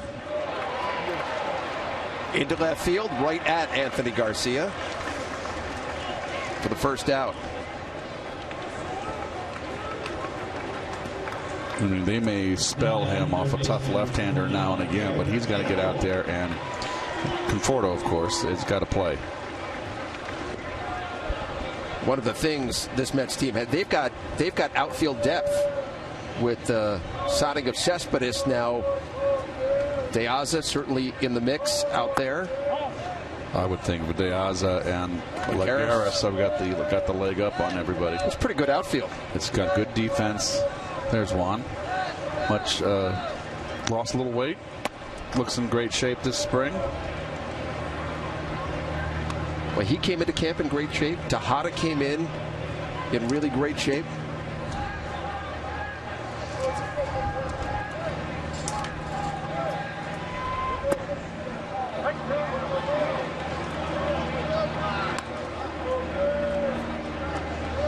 Tim Cooney ahead of Eric Campbell, 1-2. Campbell singled and scored in the second inning.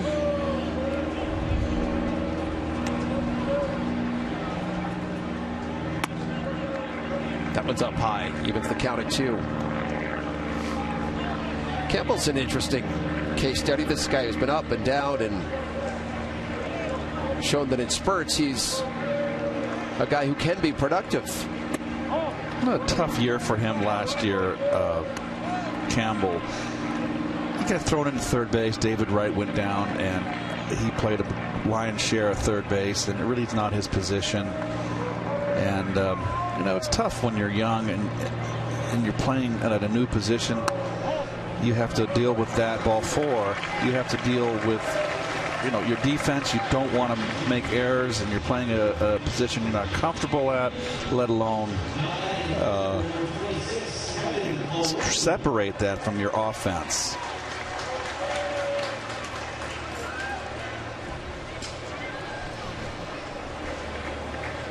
Kevin Plawecki, big 2-run home run in the second inning, his first of the spring.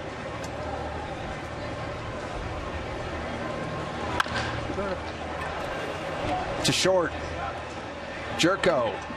Nope. Boy, the Cardinals are just really having an atrocious day in the field.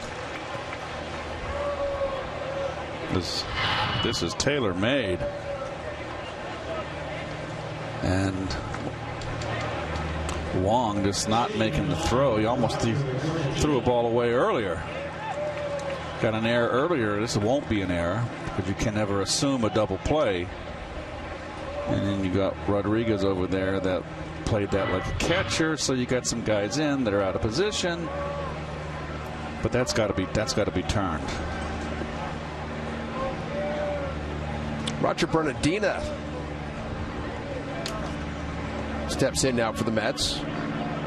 Another outfielder right here. When he was with the Washington Nationals, when he came up, he had a big day at Citi Field. I think he had 2 home runs one game, and I really thought he had a chance to be a good one. He can run, and he just never hit. Never could get untracked offensively.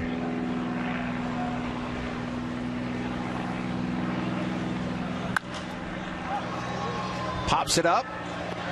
Wilson, long run. Garcia, and it's out of play. Well, speaking of depth, Bernardina does give the Mets more depth. Well, I think Bernardina is going to probably open up in AAA. But if someone gets down, right, you got to have bodies down there. You got to have people in AAA. I mean, they're your fail-safe. And guys who have had big league experience, and we've spoken about the fact that the Mets turned things around last year when they made those moves, not just for Yoenis Cespedes and brought up Conforto, but Johnson and Uribe, professional baseball players, guys with big league experience who just give you a deeper bench. Well, nothing's really changed in AAA. I mean, when I was in AAA, it was all ex-major leaguers that were trying to get back. Guys like Bernardina, you know, they looked like they were 35 years old to me when I was 20 and 19 in AAA. But I played with Dick Selma, Dan McGinn, Jim Beecham, Hal Lanier, Bob Heiss, all those ex-major leaguers. They were all, I played with them. And they were there. If there was an injury up, you had that to call on if there was injuries up on the major league level. And as a result, as a young kid, to play with those ex-major leaguers, it was a wealth of information for me. You know, to pick their brains and talk to them about their experiences. Well, not everybody would do that, but you were somebody who did. It certainly helped you as you went through your career? Certainly, absolutely. Dick Selma was probably the greatest help for me, outside of Ken Boyer, who was the manager. When you gotta say Ken Boyer was a great major leaguer, 1964 MVP for the St. Louis Cardinals. But Dick Selma was the first. He was a pitcher, and he pitched for the Mets and 69 Cubs. And he was the one that told me, you know, pitchers are pitching you. They got a plan to try to get you out. You know what they're trying to do to you? Bernardina pops it up. Jerko drifting out. Jeez. Reaches up, does make the catch. So Tim Cooney works a scoreless inning. We invited you here today to get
It's the best way to start your weekday. Join Suki and Corey for all the day's news, interviews, and more on the Pix 11 Morning News. Linda Church has the weather. Caitlin Monty brings you the traffic every morning 5 to 9 right here on Pix 11.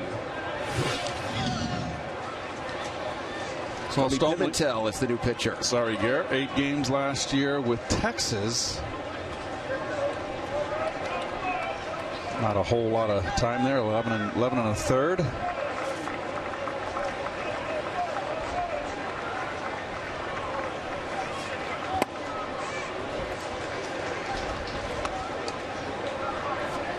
Jacob Wilson, 1 for 2. Boy, a ton of changes, I'll say. It's a typical spring training game. Go through them in just a moment.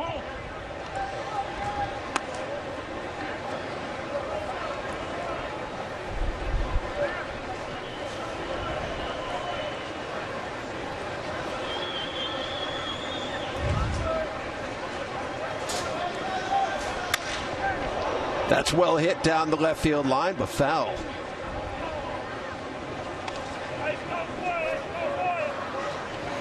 Ty Kelly is the new left fielder for the Mets. Juan Lagares in center. Roger Bernardino, pinch hit, is in right.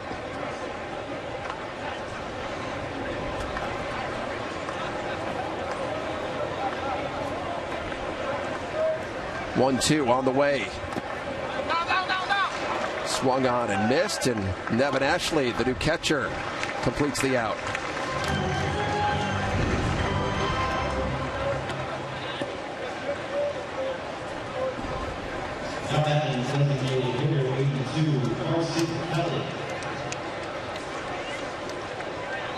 Carson Kelly walked in the third and singled in the fourth.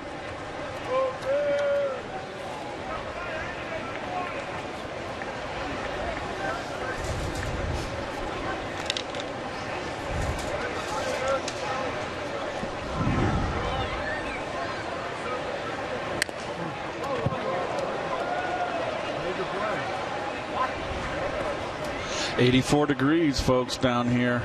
Don't want to rub it in.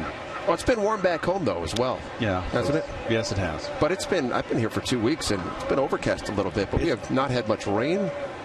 It rained a lot. I was here from when the World Series ended. I come down, and it was a mild fall and winter down in Florida. A lot of rain during the winter months, more than usual. Usually it's a dry time of year, and it rained a lot.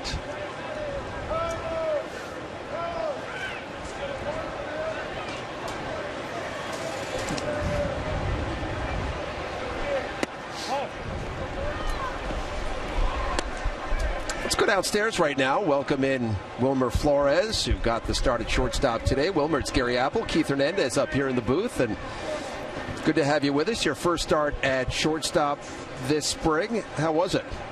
It was fun. Last time I played was in the World Series, but it's good to be back out there, and I feel great. Wilmer, they got you working over at first base a little bit. You got a first baseman's bit, I'm sure. You'll need that. How's that coming for you? Yeah, I've been taking ground balls at first base, and, just in case I get in a game at first base, so it doesn't cut me off guard. But, I just think it's a different angle. I just got to get used to it in games. Offensively, how you swinging? You feel like you're swinging the bat good? Feel good at the plate? Yeah, I feel really good. I've been working with Kalo on my strike zone. That's a big issue, and you can see the results. I'm trying to get my pitch and try not to chase bad pitches.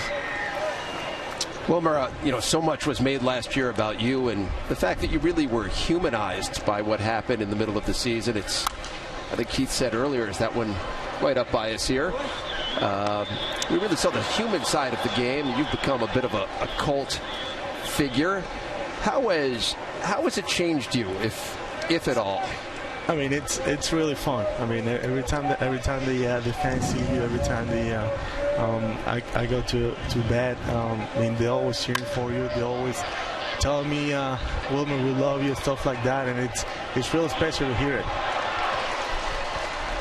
Is that gone? And that one is gone. Off the bat of Carson Kelly. Ty Kelly went back to the track into the wall. I think he thought he had a play on it, but Carson Kelly. Well, we got that jet stream going out to left field today. That was probably a fly ball in most ballparks, but the wind kind of blew it out. Wilmer, it looks like you are going to get a lot of playing time now with the unfortunate injury that's going to keep Cabrera out for a couple of weeks. Maybe we won't be ready for opening day, and Terry's either going to go with you or Tejada. So what is your feeling? I'm sure you'll want some more reps at shortstop. Yeah, you definitely always want to be out there, but whenever I get a chance to play, to go out there, I'll do my best, and anywhere they want me to play. Wilmer, thanks for spending a few moments with us. Always good to visit with you. Thank you, guys. Okay, Wilmer. Colton Wong just doubled down into the left field corner off Stony Pimentel. That's where you want to hit it today. And there's a pinch runner in there. Who we got going on there? Paul DeYoung, number 90.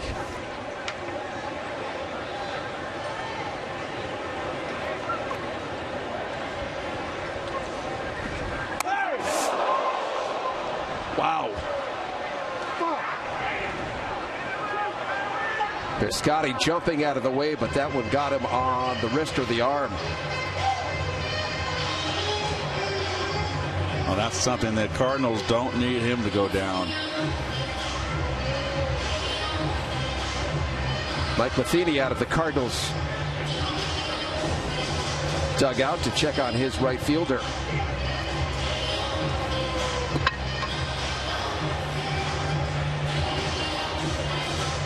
So Pimentel giving up the home run and then the double, and then he hits Piscotty. Looks like a forearm. Wrist. They're going to get an x-ray, that's for sure. They always ask you to squeeze the hand when you get hit. And here it is. We'll take a look and see where he got hit. Oh, right towards the elbow. He'll be okay.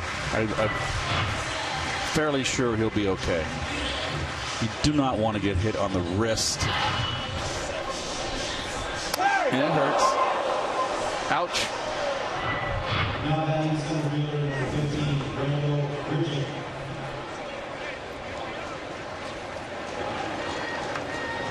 C.J. McElroy comes in to run for Piscotty.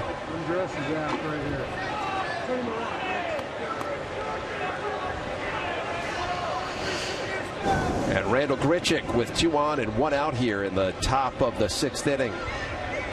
Cardinals have a run in courtesy of the Carson Kelly home run. And that one's lifted into left field. Back goes Ty Kelly, and there goes another. That is a fair ball, and that is a home run. Randall Grichuk, first pitch he saw.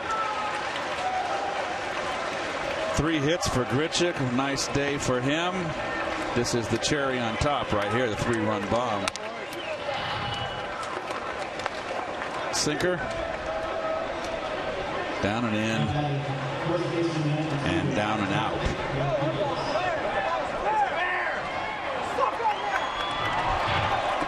So the Cardinals have put up a 4 spot here in the top of the 6th inning. That's 4 RBI on the day for Grichuk. Wow. Interesting. I've never seen a player thrown out of a game. Pimentel has been thrown out. That's Angel Hernandez. You know, he could have had a warning. He could have given him a warning. Terry Collins wants an explanation because there was no warning, as you say, Keith. Angel's always got to be in the, got to have the camera on him.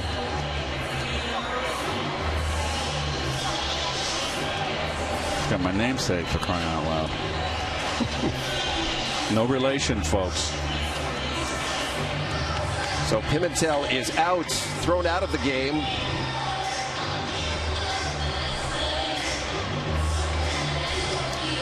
This call to the bullpen is brought to you by Chase, so you can easily master the way you bank.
Mets manager Terry Collins was not thrilled with the ejection. Stolmy Pimentel. Well, he hit Piscotty here, so already that was unintentional. And then, I mean, there's no warning, and come on, Angel, give a warning, please. So Josh Smoker is the new pitcher for the Mets as Angel Hernandez throws Stolmy Pimentel out of the game. Smoker trying to secure one of the back end of the bullpen spots that remain open. Well, he's warming up to a little Billy Joel. That'll get you going. He's getting all the time he wants after the ejection. Yeah, wait till this song's over. I like this song. It's a good song. Take your time.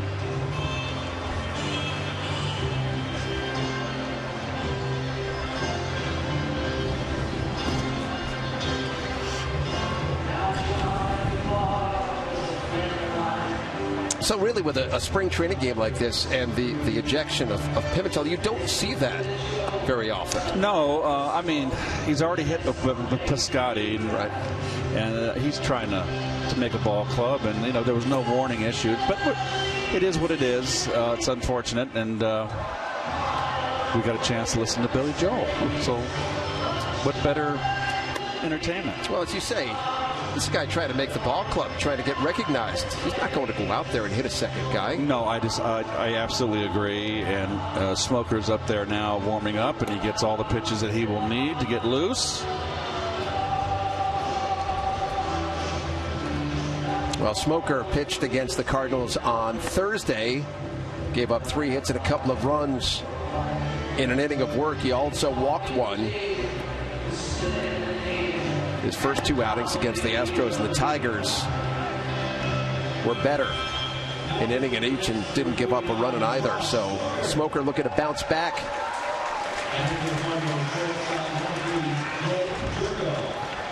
He's going to face Jed Jerko here with a runner on first and 1 out. If you're just joining us, we're in the top half of the 6th inning. The Cardinals have pounded out 11 runs on a dozen hits. The Mets 6 runs on 9 hits.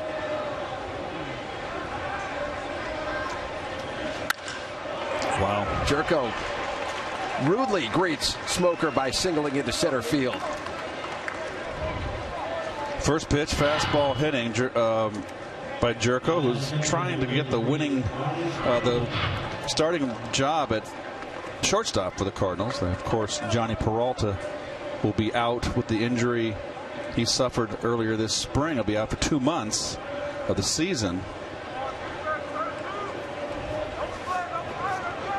It's a big injury, a big blow to the Cardinals offensively. And they got to hope that Piscotty is okay, who got hit.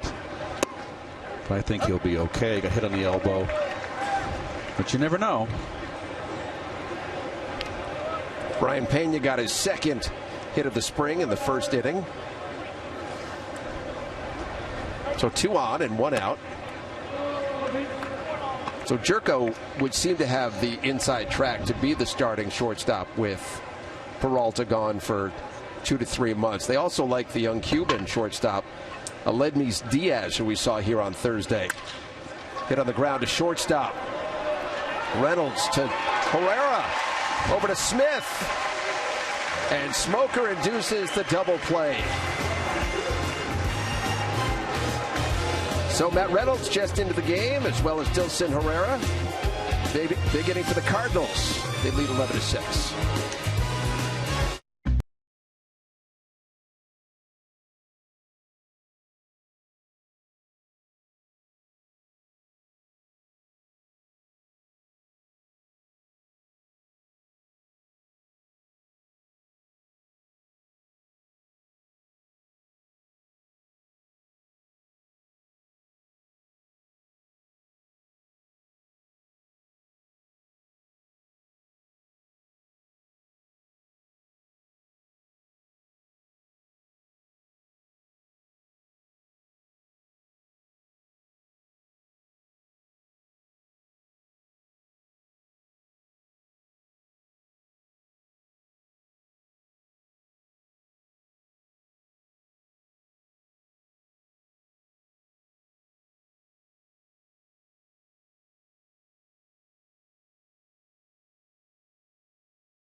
We go to the bottom of the 6th inning, make some changes, do the Cardinals. Jacob Wilson moves over to play second base right now. Paul DeYoung stays in the game.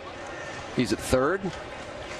Well, this kind of game kind of got out of hand here.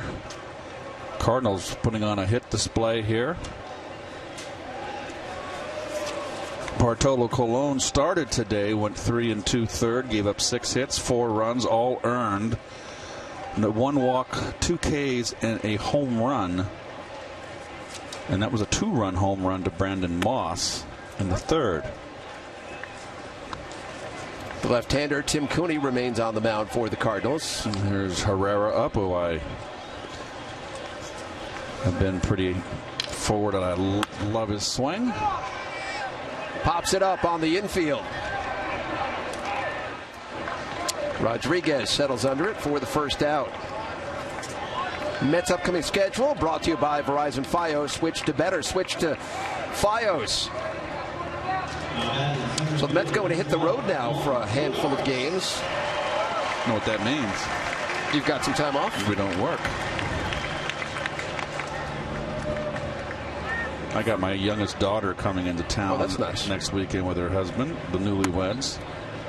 She's going to come in for 4 or 5 days for a visit from Chicago. He's a Cub fan. Oh. And my daughter's a Cardinal fan, of course. Juan Lagares up there for the Mets. All right, come on. Boy, how did they get along? Oh, they're fine. We hear so much. We know about the rivalries in baseball. You know about the New York rivalries, the rivalries out west with the Dodgers and the Giants, but not sure the Cardinals and Cubs gets enough credit for being one of the best rivalries in all of baseball in the Midwest. That is huge. It's like Illinois is divided. Yes, because Missouri's bordered by 8 states. It's the only state in the union that has 8 other states next to it. And Illinois is a big one. And southern Illinois is Cardinal country. It's separated in the middle by Peoria, Illinois, right smack dab in the middle of north-south middle of Illinois. And then from Peoria up north, it's Cub country.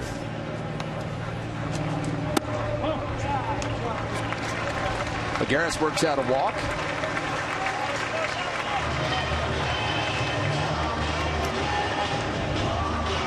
Cardinals coming off a 100-win season a year ago, best record in all of baseball. Most championships next to the Yankees, most in the National League.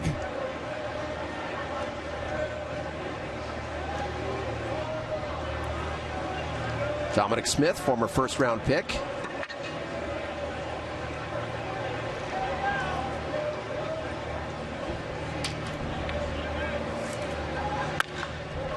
And on the ground to first, Rodriguez knocks it down.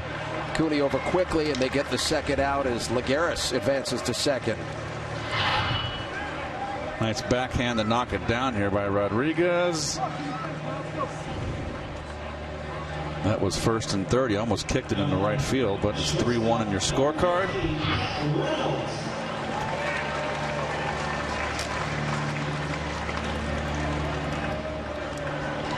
So we get our first look at Matt Reynolds at the plate today. As we mentioned earlier, Reynolds has missed 4 consecutive games with a tight hamstring. And with Asdrubal Cabrera now on the shelf for at least a couple of weeks, Reynolds would figure into the mix here along with Wilmer Flores and Ruben Tejada. Well, they can very well decide to go north with Reynolds as the backup shortstop and play Flores every day. It's a decision. It's not all etched in stone that it's going to be Tejada and Flores. Reynolds is a really good fielder, been impressive with his glove. He had a great year 2 years ago in Binghamton. And in the tail end went up to AAA and did well. Only hit around 267, I believe, last year in AAA. But, if it's a move with Reynolds, it's strictly a financial move. That, obviously Reynolds would be a rookie salary at $500,000 a year. or about, and Ruben, what is making a couple million? I'm not sure. $3 million. So, you know, sometimes the high salaries can work against you. Well, I think it's why Tejada, when the discussion was he going to make the team? Would they potentially trade him? I think that played into the equation. Well, wherever Ruben's going to go somewhere or play either here, or if he's not playing here and they make a choice to unload him, he'll be playing somewhere for some other team somewhere in the big leagues.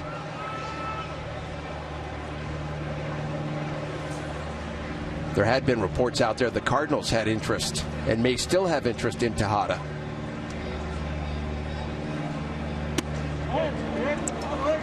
One, two is inside. Count evens at 2.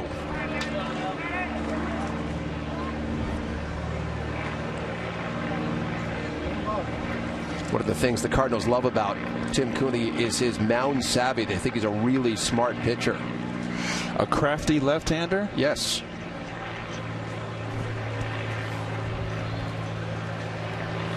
Lagares leads off second.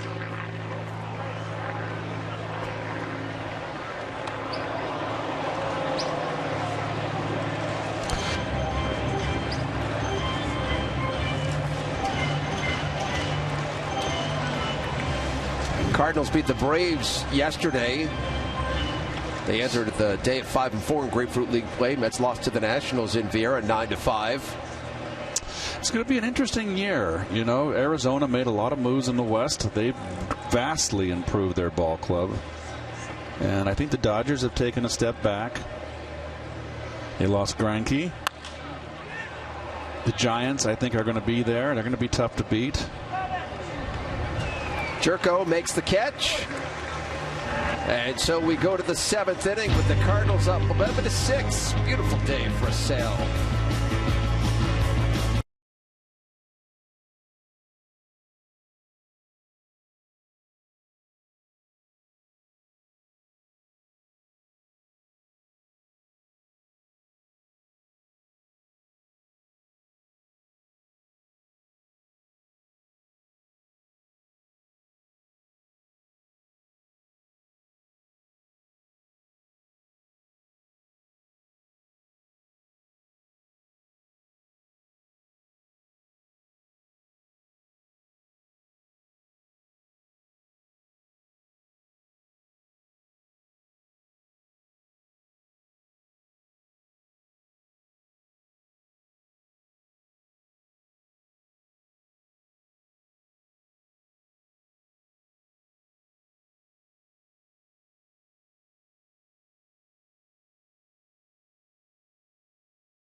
Josh Smoker remains in the game for the Mets. He induced the 6-4-3 double play to finish off the top half of the 6th inning.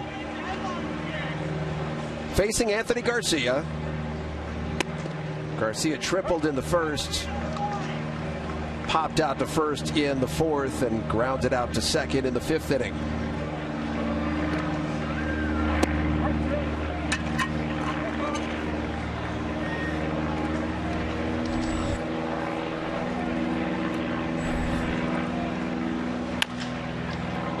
Junior Fernandez warming up in the bullpen as Smith cannot dig it out of the dirt.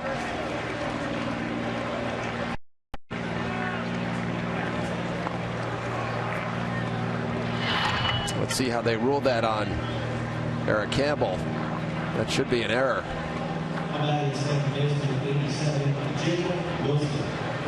Routine play down at third for Campbell. We'll see.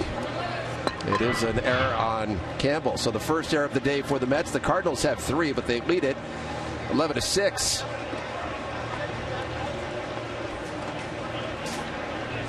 Brings up Jacob Wilson. Fouls off the first pitch.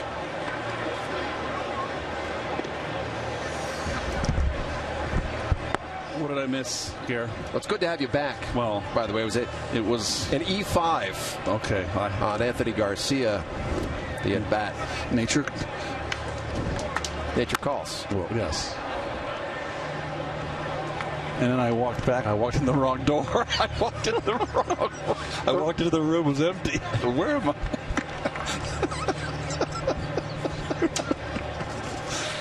Now that would be a pretty good trick if you emptied out that quickly. E5? E5. Campbell down at third.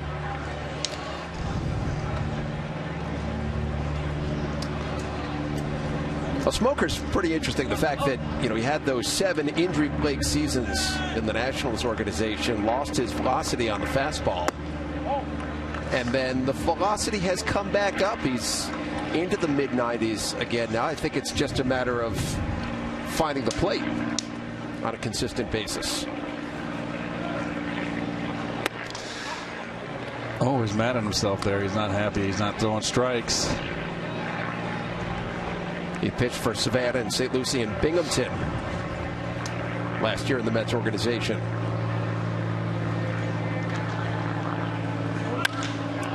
That ball is hit out into left center field. Long run. Wow. And nobody's going to get there because that is another home run by the Cardinals. Jacob Wilson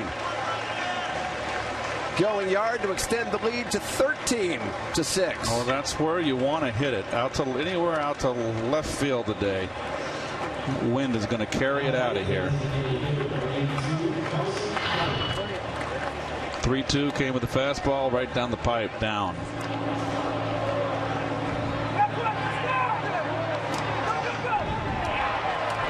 That is the 4th home run of the day for the Cardinals.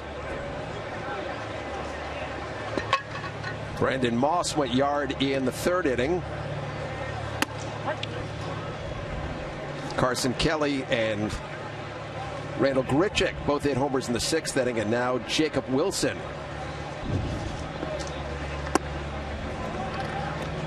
Here's Kelly again.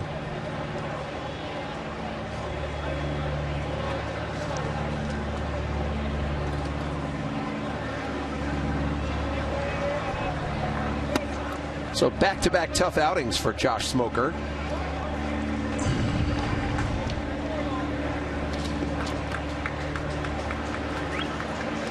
Kind of took a little air out of this game, didn't it?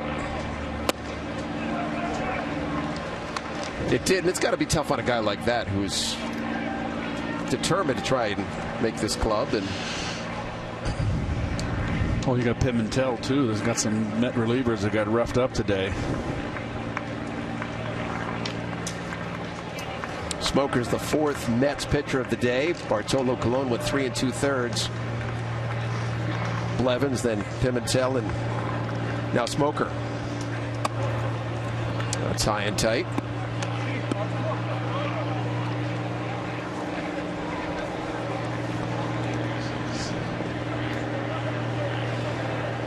Well, the home runs have accounted for 8 of the 13 runs for the Cardinals. Hit on the ground, right to Herrera.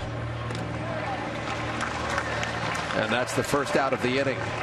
By the way, Herrera and 4 other minor leaguers going to leave Monday to represent Colombia in the qualifying tournament in Panama City for the 2017 World Baseball Classic.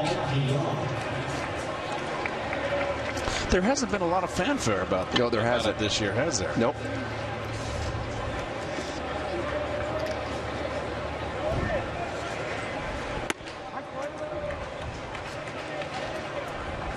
Second at bat of the game for Paul DeYoung.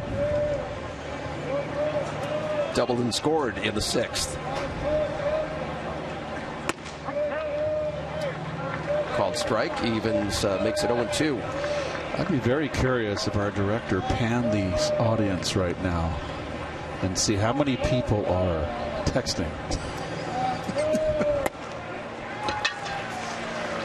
Smoker gets the strikeout on DeYoung. His first of the afternoon.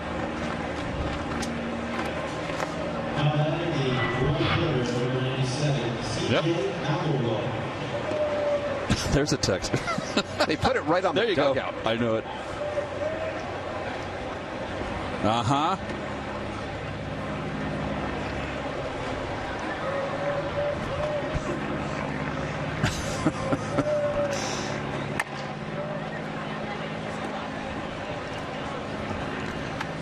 Well, McElroy here has really got his pants jacked up high, showing all those stripes of the Cardinal uniform on those socks. Wow, that's extreme. You like that? No, it's too high.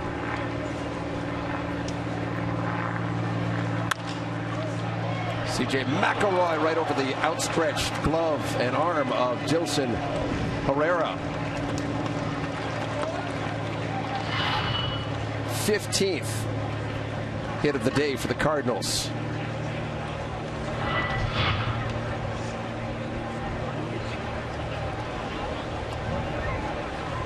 Nick Plummer is the pinch hitter.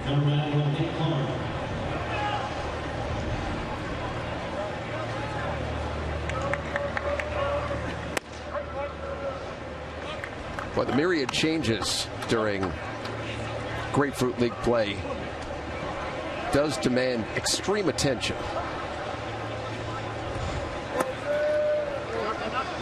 A lot of 87s and 90s and 92s, a lot of high numbers getting their chance, their shot, getting a taste of the big leagues. And don't forget, the Cardinals are a split squad today. And there for a called strike.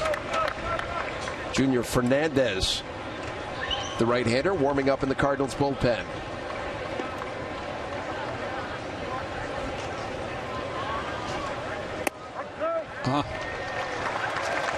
And a called third strike. But the Cardinals put up two more.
Line score presented by Time Warner Cable. Cardinals 13 runs, 15 hits, 3 errors. The Mets 6 runs, 9 hits, and 1 error. Who is that masked man? Plenty of changes. Once again, Nick Plummer is in right field. Junior Fernandez, number 95, the new pitcher.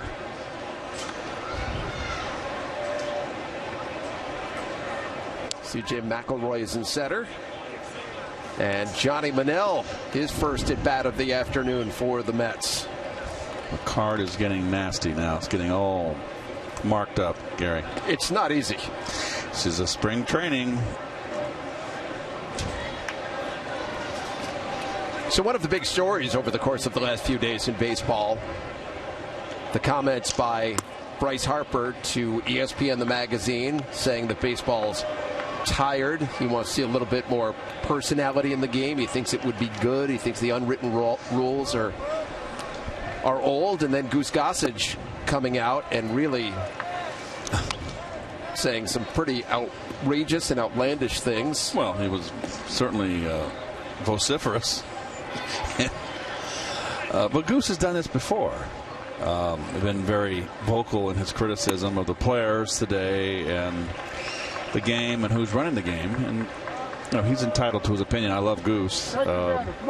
Basically saying the game, and he brought up like Mariano Rivera, Derek Jeter, the game needs to be played on a professional level along those lines, that personality and individualism should take a back seat to the team. There doesn't need to be those public displays of showing guys up. So what do you make of the whole?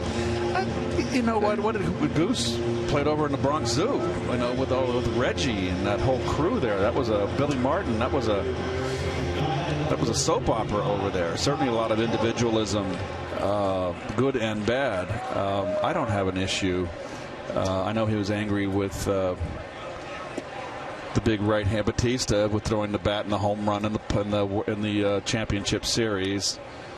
And Batista was a little bit miffed by Goose's comments. Well, my feeling is it has no effect on me. I mean, this is not worth wasting energy over. But Goose has always been a guy that speaks his mind. But what about the unwritten rules of the game, Keith? Oh, there's always going to be. We had to. When I came over to the Mets, I had to take we had nobody in the stands, and I hit my home run and the curtain call. I didn't like to do that, and I remember Rusty telling me, "You got to do it here," and I didn't like doing it. I don't like showing up pictures, and it's just gone from there. I mean, we had low fives, high fives in those 86 teams. You're always going to have a little bit of mustard out there, and you got ESPN now. That's, I think, with all this, their ESPN moment, and some people max out. I don't particularly care when a guy hits a game-winning home run. They come around home and they toss their helmet up in the air. I think that's foolish. I'd be embarrassed to do that. But is there a distinction, as Kelly walks to put runners at first and second, is there a distinction to be made between showing somebody up and just pure exuberance of the moment? Like Batista, I'm not sure he was looking to show somebody up. I think he had a huge home run at a huge spot, and his emotions took over. He flicked the bat. I agree. Right? So is there a distinction to be drawn there? I didn't take offense on his home run. It was an emotional moment. It was a big hit and a big point in that series. The winner of that series goes to the World Series. So I don't take issue with that. But there was a day when, if someone was hot dogging it, they got drilled, and that doesn't happen today. Junior Fernandez now 9 balls in his first 10 pitches as Danny Muno is the hitter for the Mets.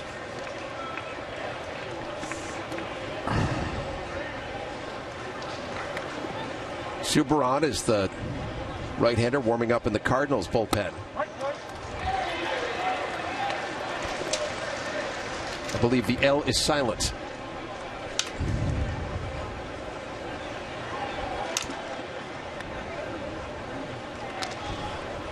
One pitch to Muno.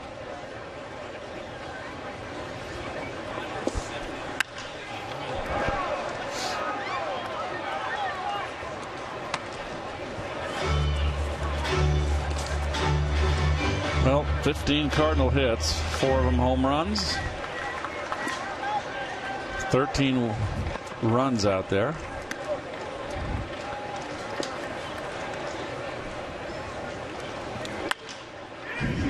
Flared it to shallow left. Nobody's going to get there. Drops in. Jerko went out. Garcia came in, and neither could get there until the bases are loaded with Mets. Opposite field, Texas leaguer.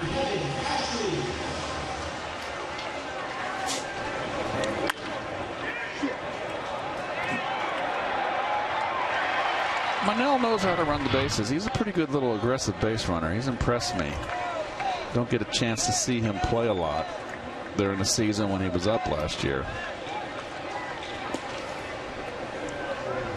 Nevin Ashley now with the bases loaded.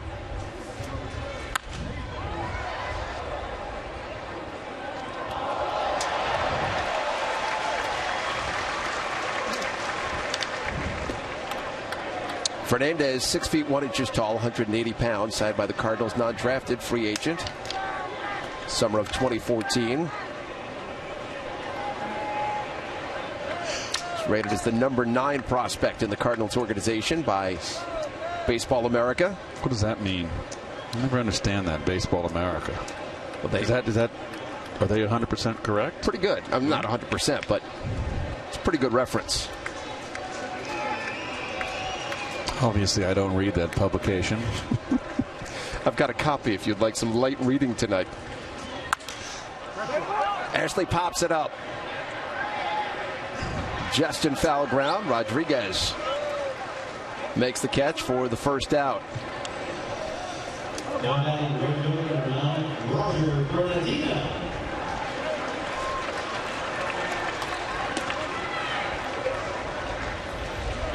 Roger Bernardina, who popped out to shortstop in the 5th inning, with a chance to try to get the Mets closer.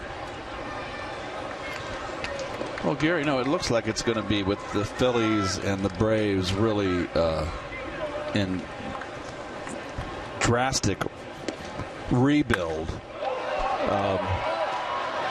You never know how far this ball's going to blow. Garcia at the edge of the warning track. Tagging and scoring is Johnny Manel with the 7th run of the game for the Mets.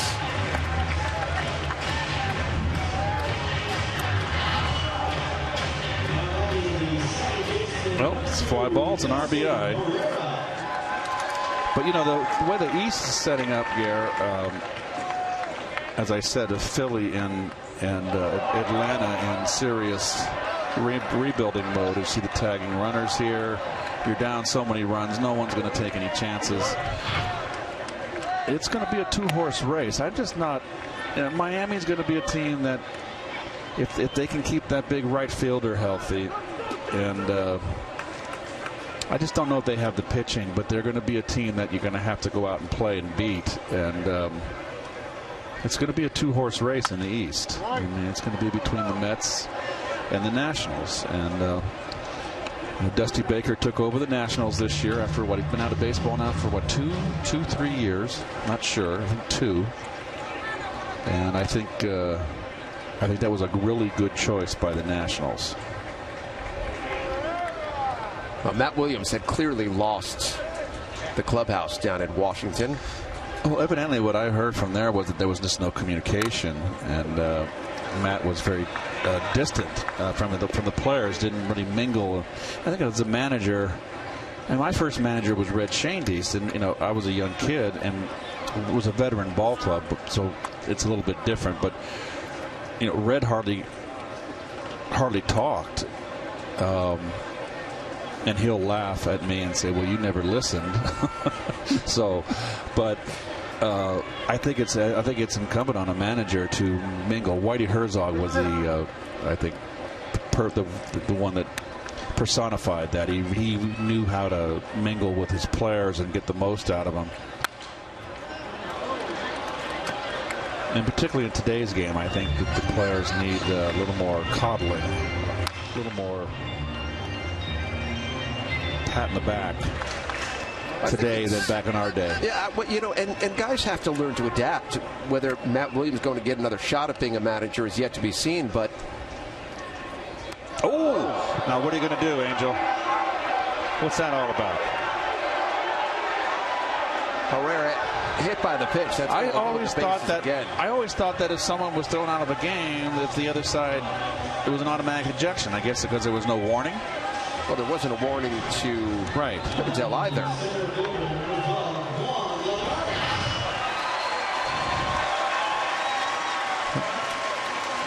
Okay. I don't know why I don't think that was. I mean, this is a guy out here struggling. He walked the first 2 batters he faced.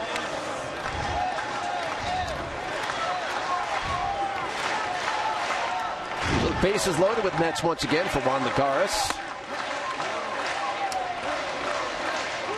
who walked in the 6th inning. What I was going to say, I don't know if Matt Williams is going to get another job opportunity, but the way Terry Collins has changed over the course of his career with the Astros and the Angels. Nice. Lagares shoots it through the right side. 1 run is in. Here comes another. And Lagares trying to stretch it. Can't do that. Into a double is thrown out. But a 2-run single for Juan Lagares gets the Mets a little bit closer as we go to the 8th.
Well, just a few of the 7,177 on hand here at Tradition Field today. They start them young. Jim Henderson is the new pitcher. Former Brewer closer coming back, and he's had a good spring so far this year. Throws hard, got a good slider. Facing Jonathan Rodriguez. Takes a called first strike. Got a chance to make this ball club.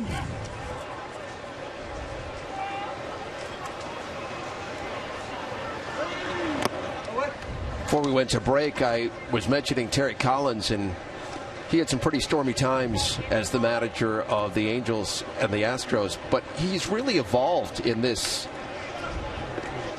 role as the Mets manager through some pretty tough times. Well, Terry's a little pepper pot, and he just had to learn to bite his tongue, and he did lose that ball club evidently. It was more serious, I think, in California with the Angels than it was with Houston. He speaks very highly. He was there with Biggio and Bagwell, and he says lavishes nothing but praise upon them. But the big issue was when he got fired in Anaheim, and ironically Joe Madden took over for him, was on the coaching staff.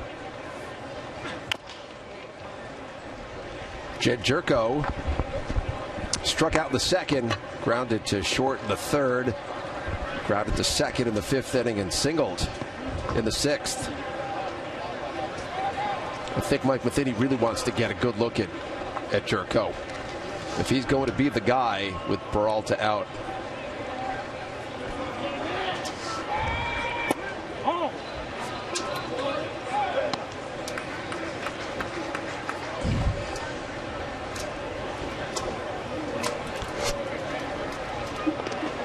Jim Henderson, somebody who's got an eye on the back end of the Mets bullpen.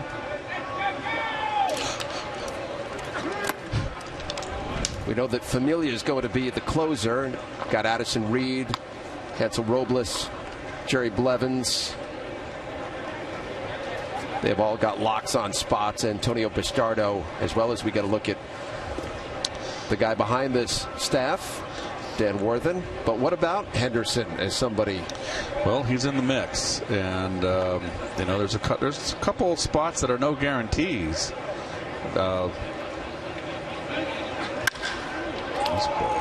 Well hit by Jerko, but right there is Juan Lagares for the second out.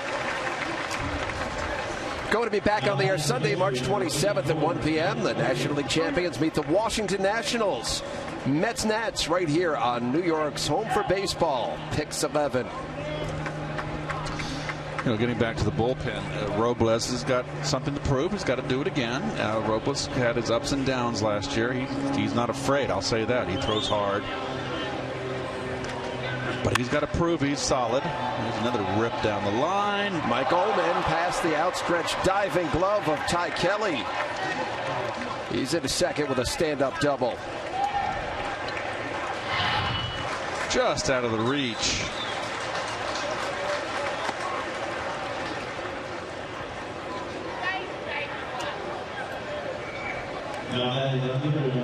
We've seen Kelly play a little bit of outfield. We've seen him on the infield, second base as well.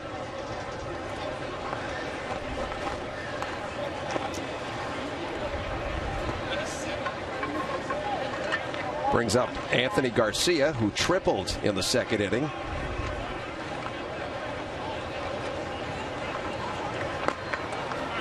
Garcia now with 5 extra base hits this spring. And a mighty cut sends him down to a knee. It's a mighty strike, Gary.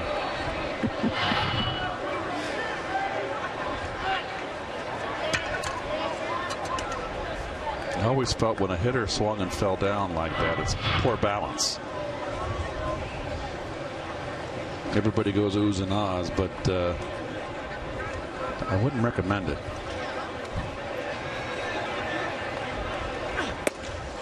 Good strike. Always equated to a golf swing. I think you hit the ball as far with good mechanics and, as you say, good balance as you do with a mighty cut like that. Yeah, the easy swing. All those golfers have that easy. The ball you hit the furthest was always the one that you took the most relaxed cut. Same thing in baseball? Yes, that's not, absolutely. I mean, your wrists do all the work. You don't muscle it.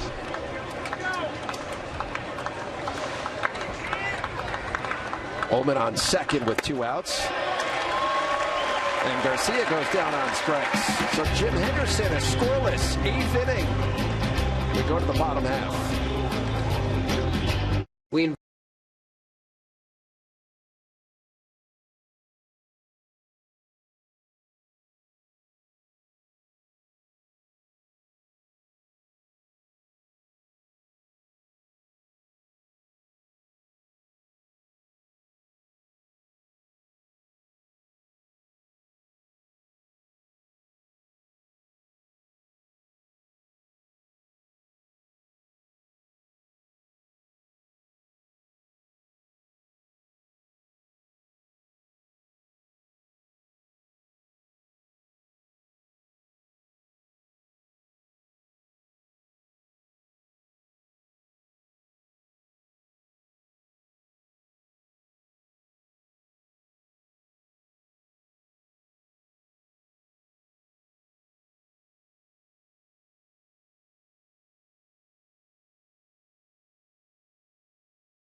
Video recap brought to you by BMW, the ultimate driving machine. A couple of home runs for the Cardinals in the 6th inning. Carson Kelly barely muscles it out to left, and then Randall Grichuk, a 3-run shot.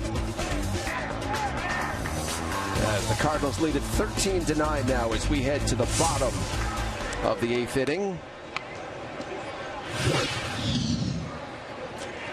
JC. I'm sorry, Gary. No, go ahead. Go ahead, Keith. Subaran. There's his minor league numbers. 23 starts last year.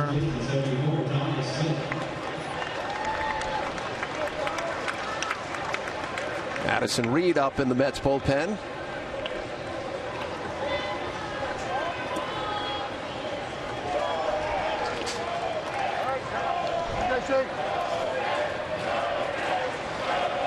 Dominic Smith leads it off for the Mets here in the 8th.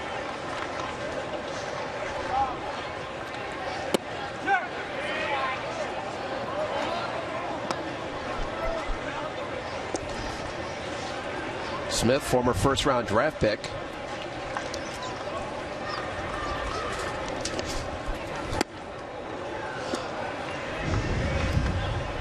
Top 10 Mets prospects, courtesy of your favorite, Keith, Baseball America. Yes. Dominic Smith, third on that list, behind Steven Matz and the young shortstop Ahmed Rosario. Broken bat to the left side. DeYoung charging, firing. And he gets the out. Now adding the shortstop, number 15, Matt Reynolds. Nice play. But it is the big leagues. You got to make that play, and nicely done.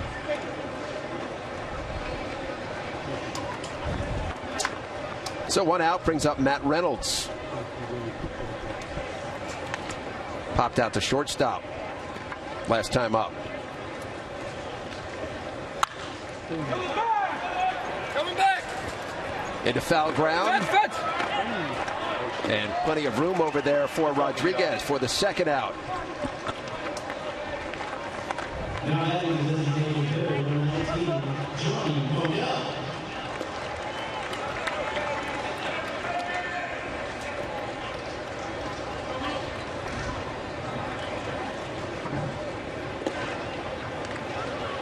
Well, Johnny Manel is somebody who gives the Mets an option. You've spoken about the days off in April. If they do indeed decide Kevin Plawecki would be better served in AAA to start the year, get playing time, Manel is somebody I think they feel comfortable with.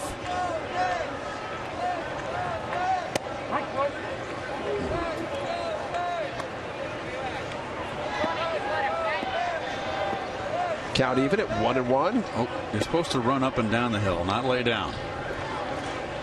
You see now that's ill-advised.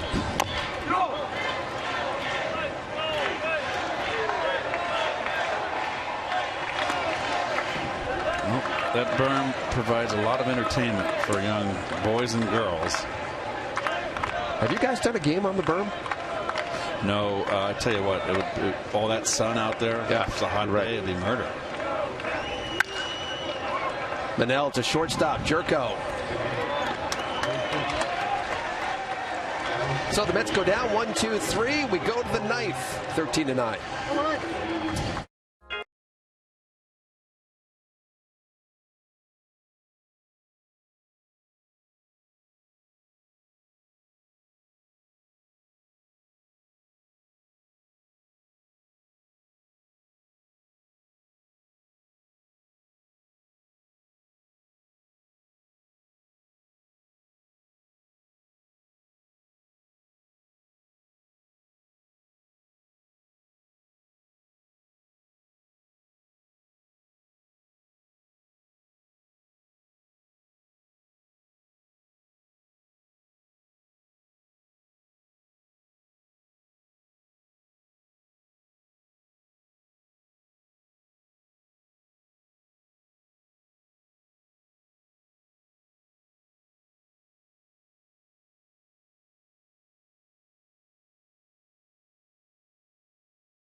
Addison Reed, the new pitcher for the Mets, figures to be the setup, the bridge to Jeurys Familia this season if all goes according to plan. Well, in the 17 games that he pitched for the Mets last year, you see the numbers. He did an outstanding job.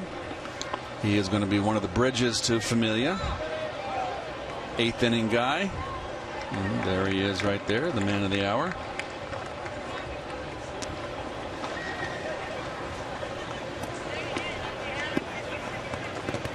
Jacob Wilson, the first man that Reed is going to face.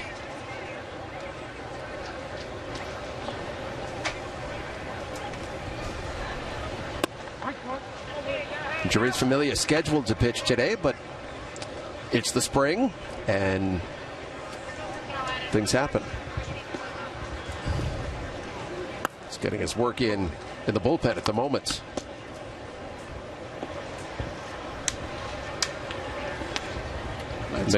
It's a 4-run ball game. You never know. We've seen a lot of 4-run rallies. Miguel Sokolovich, the right-hander, warming up in the Cards bullpen. Two teams have combined for 22 runs, 27 hits this afternoon. 4 errors, 3 by the Cardinals. Wilson is jammed.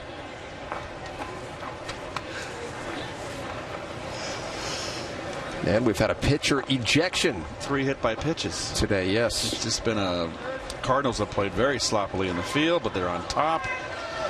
It has been a methodical game, to say the least. Wilson called out on strikes. Jay. Now, speaking about legends. No. Yes, Jay, one of the legendary characters. One of the great guys in the game of baseball. Jay was around when I got traded over to the Cards. He was supposed to pick me up in Montreal, the car service, and he couldn't find me. I couldn't find him. I got a cab to the ballpark. I love what Jay tells the story about. Oh, there's a good look at you in action. Yep, I popped it up. Looks like. I love when Jay tells the story about when he interviewed for the job, that he spilled orange juice. Yep. Thought, oh, that's it. Not going to happen for me. Ooh. And Matt Reynolds cannot make the play, and Carson Kelly is aboard. Got the glove down a little late, I think. Yep, it's a little bit late with the glove. A little loose. Ball came up a little bit.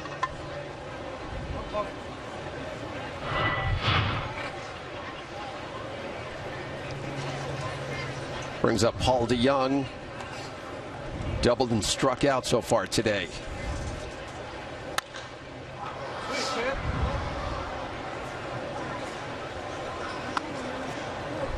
Mets play their next 4 games, as I mentioned earlier, on the road. They take on the Marlins in Jupiter, the Tigers in Lakeland.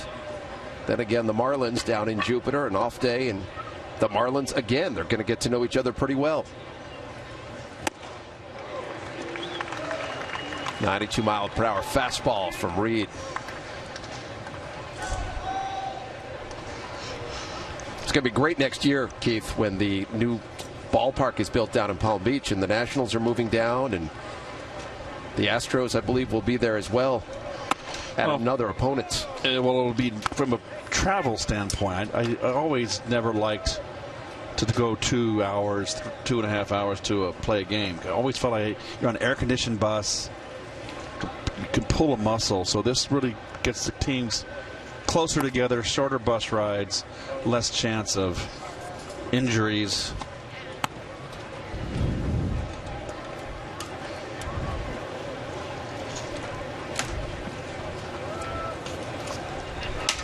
Count is even, 2-2 on DeYoung.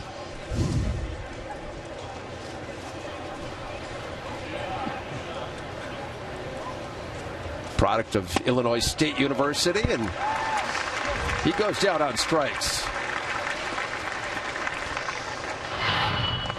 Good fastball in.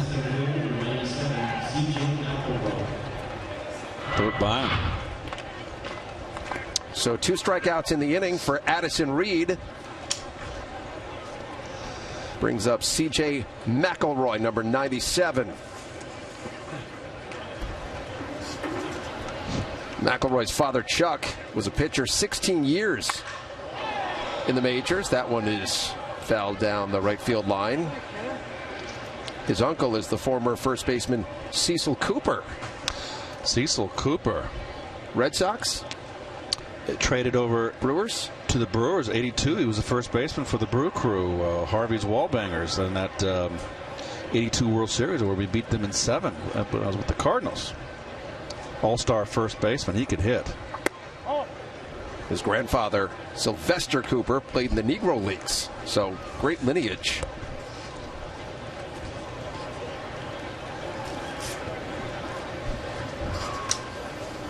Count is even at 1-1.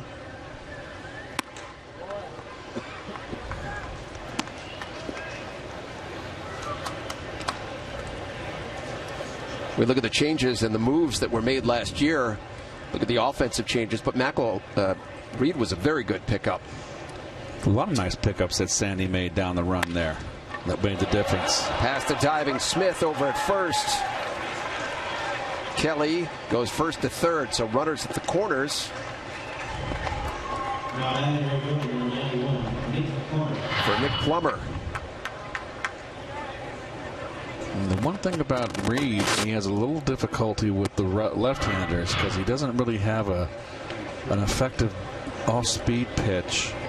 I think a split finger, if he could learn that, would really make a difference for him, particularly against the left-handers.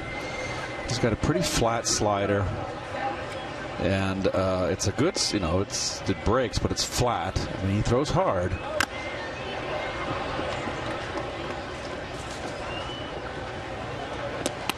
McElroy was running on the pitch. Plummer, first-round pick of the Cardinals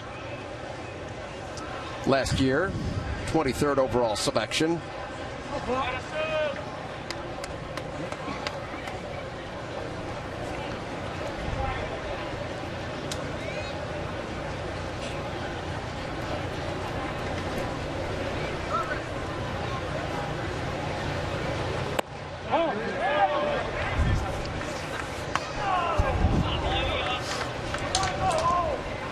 Count goes even at 1-1. It's funny, these late games here, they're dragging, and we're up here kind of sedate, and it's the big at bats for these young kids. They get a chance to play, to show their skills. They're very much into it. They're happy to be in the ball game and getting a chance to get up to the plate and get an at bat off a big league pitcher. Plummer the RBI single. McElroy on the move. Reynolds had vacated, and so the Cardinals extend the lead now to 14-9.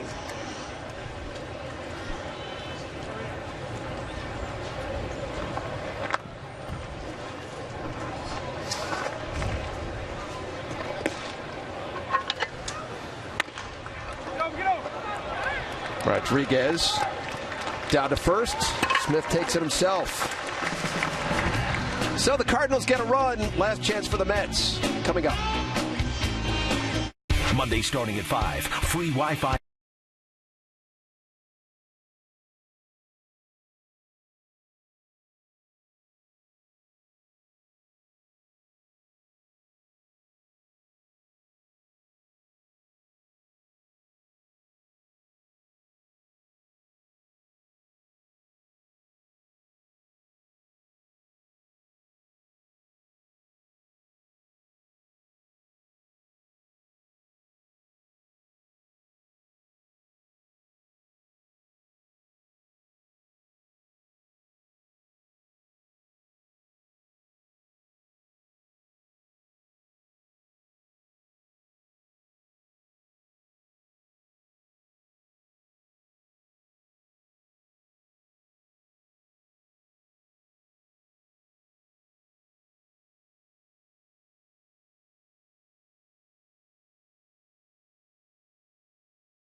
Miguel Sikolovich is the new right-hander for the St. Louis Cardinals. Former New York Metropolitan. 28 games last year. And the Mets are down to the final 3. Don't forget to turn your clocks ahead, folks. Oh, we lose an hour tonight. And then guess what? We get that extra hour of daylight. It's going to be sweet. So you give up the hour of sleep tonight for the extra hour Absolutely. of daylight. You'll make that trade. Oh, nothing better than that extra hour. Don't you think so? No, I agree. I mean, gosh, it just changes your whole mindset. It does. Middle of the winter in New York, when it's dark at 4:15. It's gloomy. It's depressing. It is. Jeez Louise.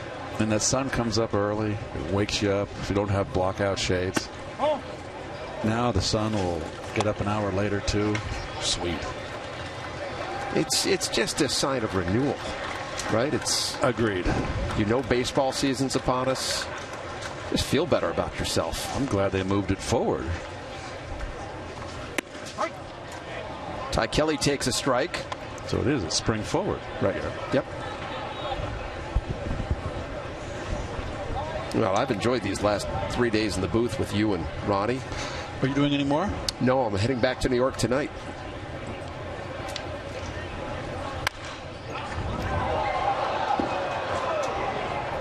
You guys have been very patient with me in my first foray into the booth. You're an old pro. It's different, though, from moving from the studio into, you know, course. I do college basketball games, but baseball, it's first time for me up here. So you guys have been really patient. And Greg Picker and Gerard Guilfoyle, Bill Webb, the whole gang. John DeMarsico.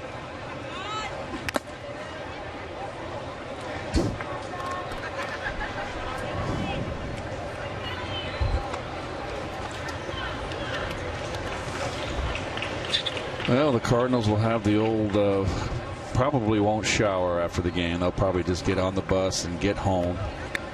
45-minute ride back to Jupiter. Yep. Yep, they shower when they get home. Kelly skies one outside of third.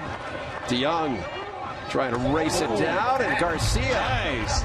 Did he hurt himself? Boy, he made the catch, but he's getting up very gingerly. Nice catch. Very nice catch. Had to negotiate the wall. Oh, he turned his ankle right there, didn't he? Well, it's that covering, the tarp that sort of covers the bullpen mound out there. Thought he got the edge. I thought he got the edge of the AstroTurf, Gary. Let's see.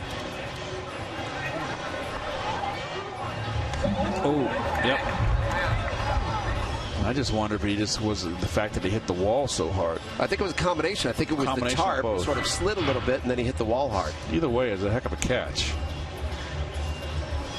First out here in the bottom of the ninth inning.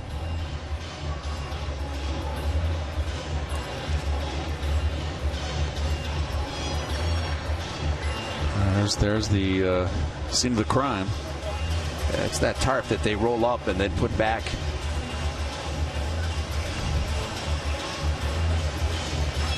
Now batting for the bases number 81, Game Uno.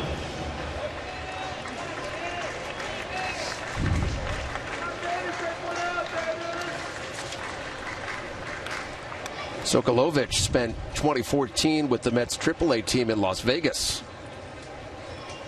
Appeared in 28 games for the Cardinals last season, 29 2/3 innings, pitched to an ERA of 1.82.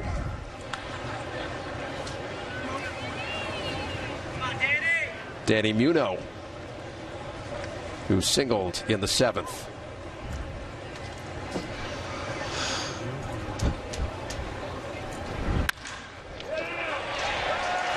Jerko didn't even move, base hit into left field. So the Mets not done yet. Down 14-9 here in the bottom of the ninth inning. They scored 6 runs in the first 3 innings, and then the Cardinals took over. They got 4 in the 6th. 2 more in the 7th. Run in the 9th.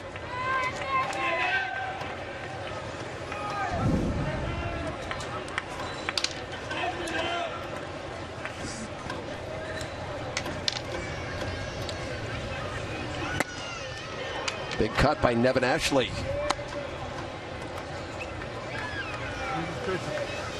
who replaced Kevin Plawecki, who got the start, hit a 2-run homer in the second inning.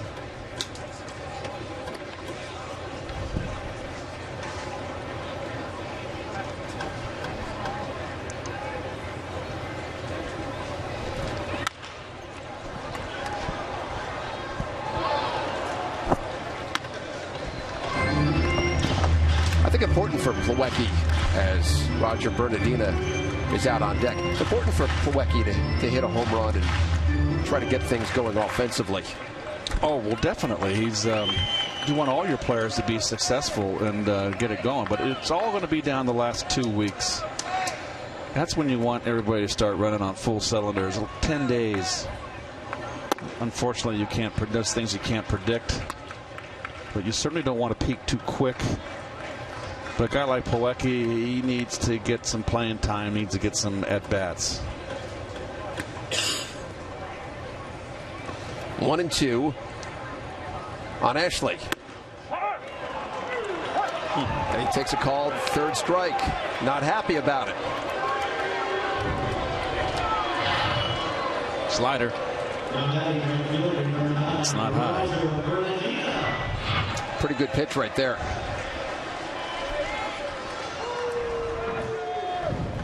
So Roger Bernardina going to try and keep it going for the Mets.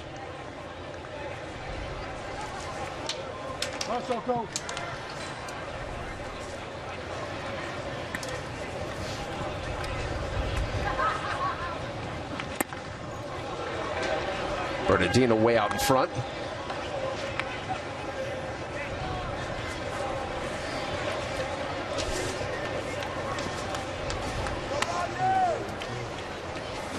Bartolo Colon got the start for the Mets today, went 3 2/3, 6 hits and 4 runs.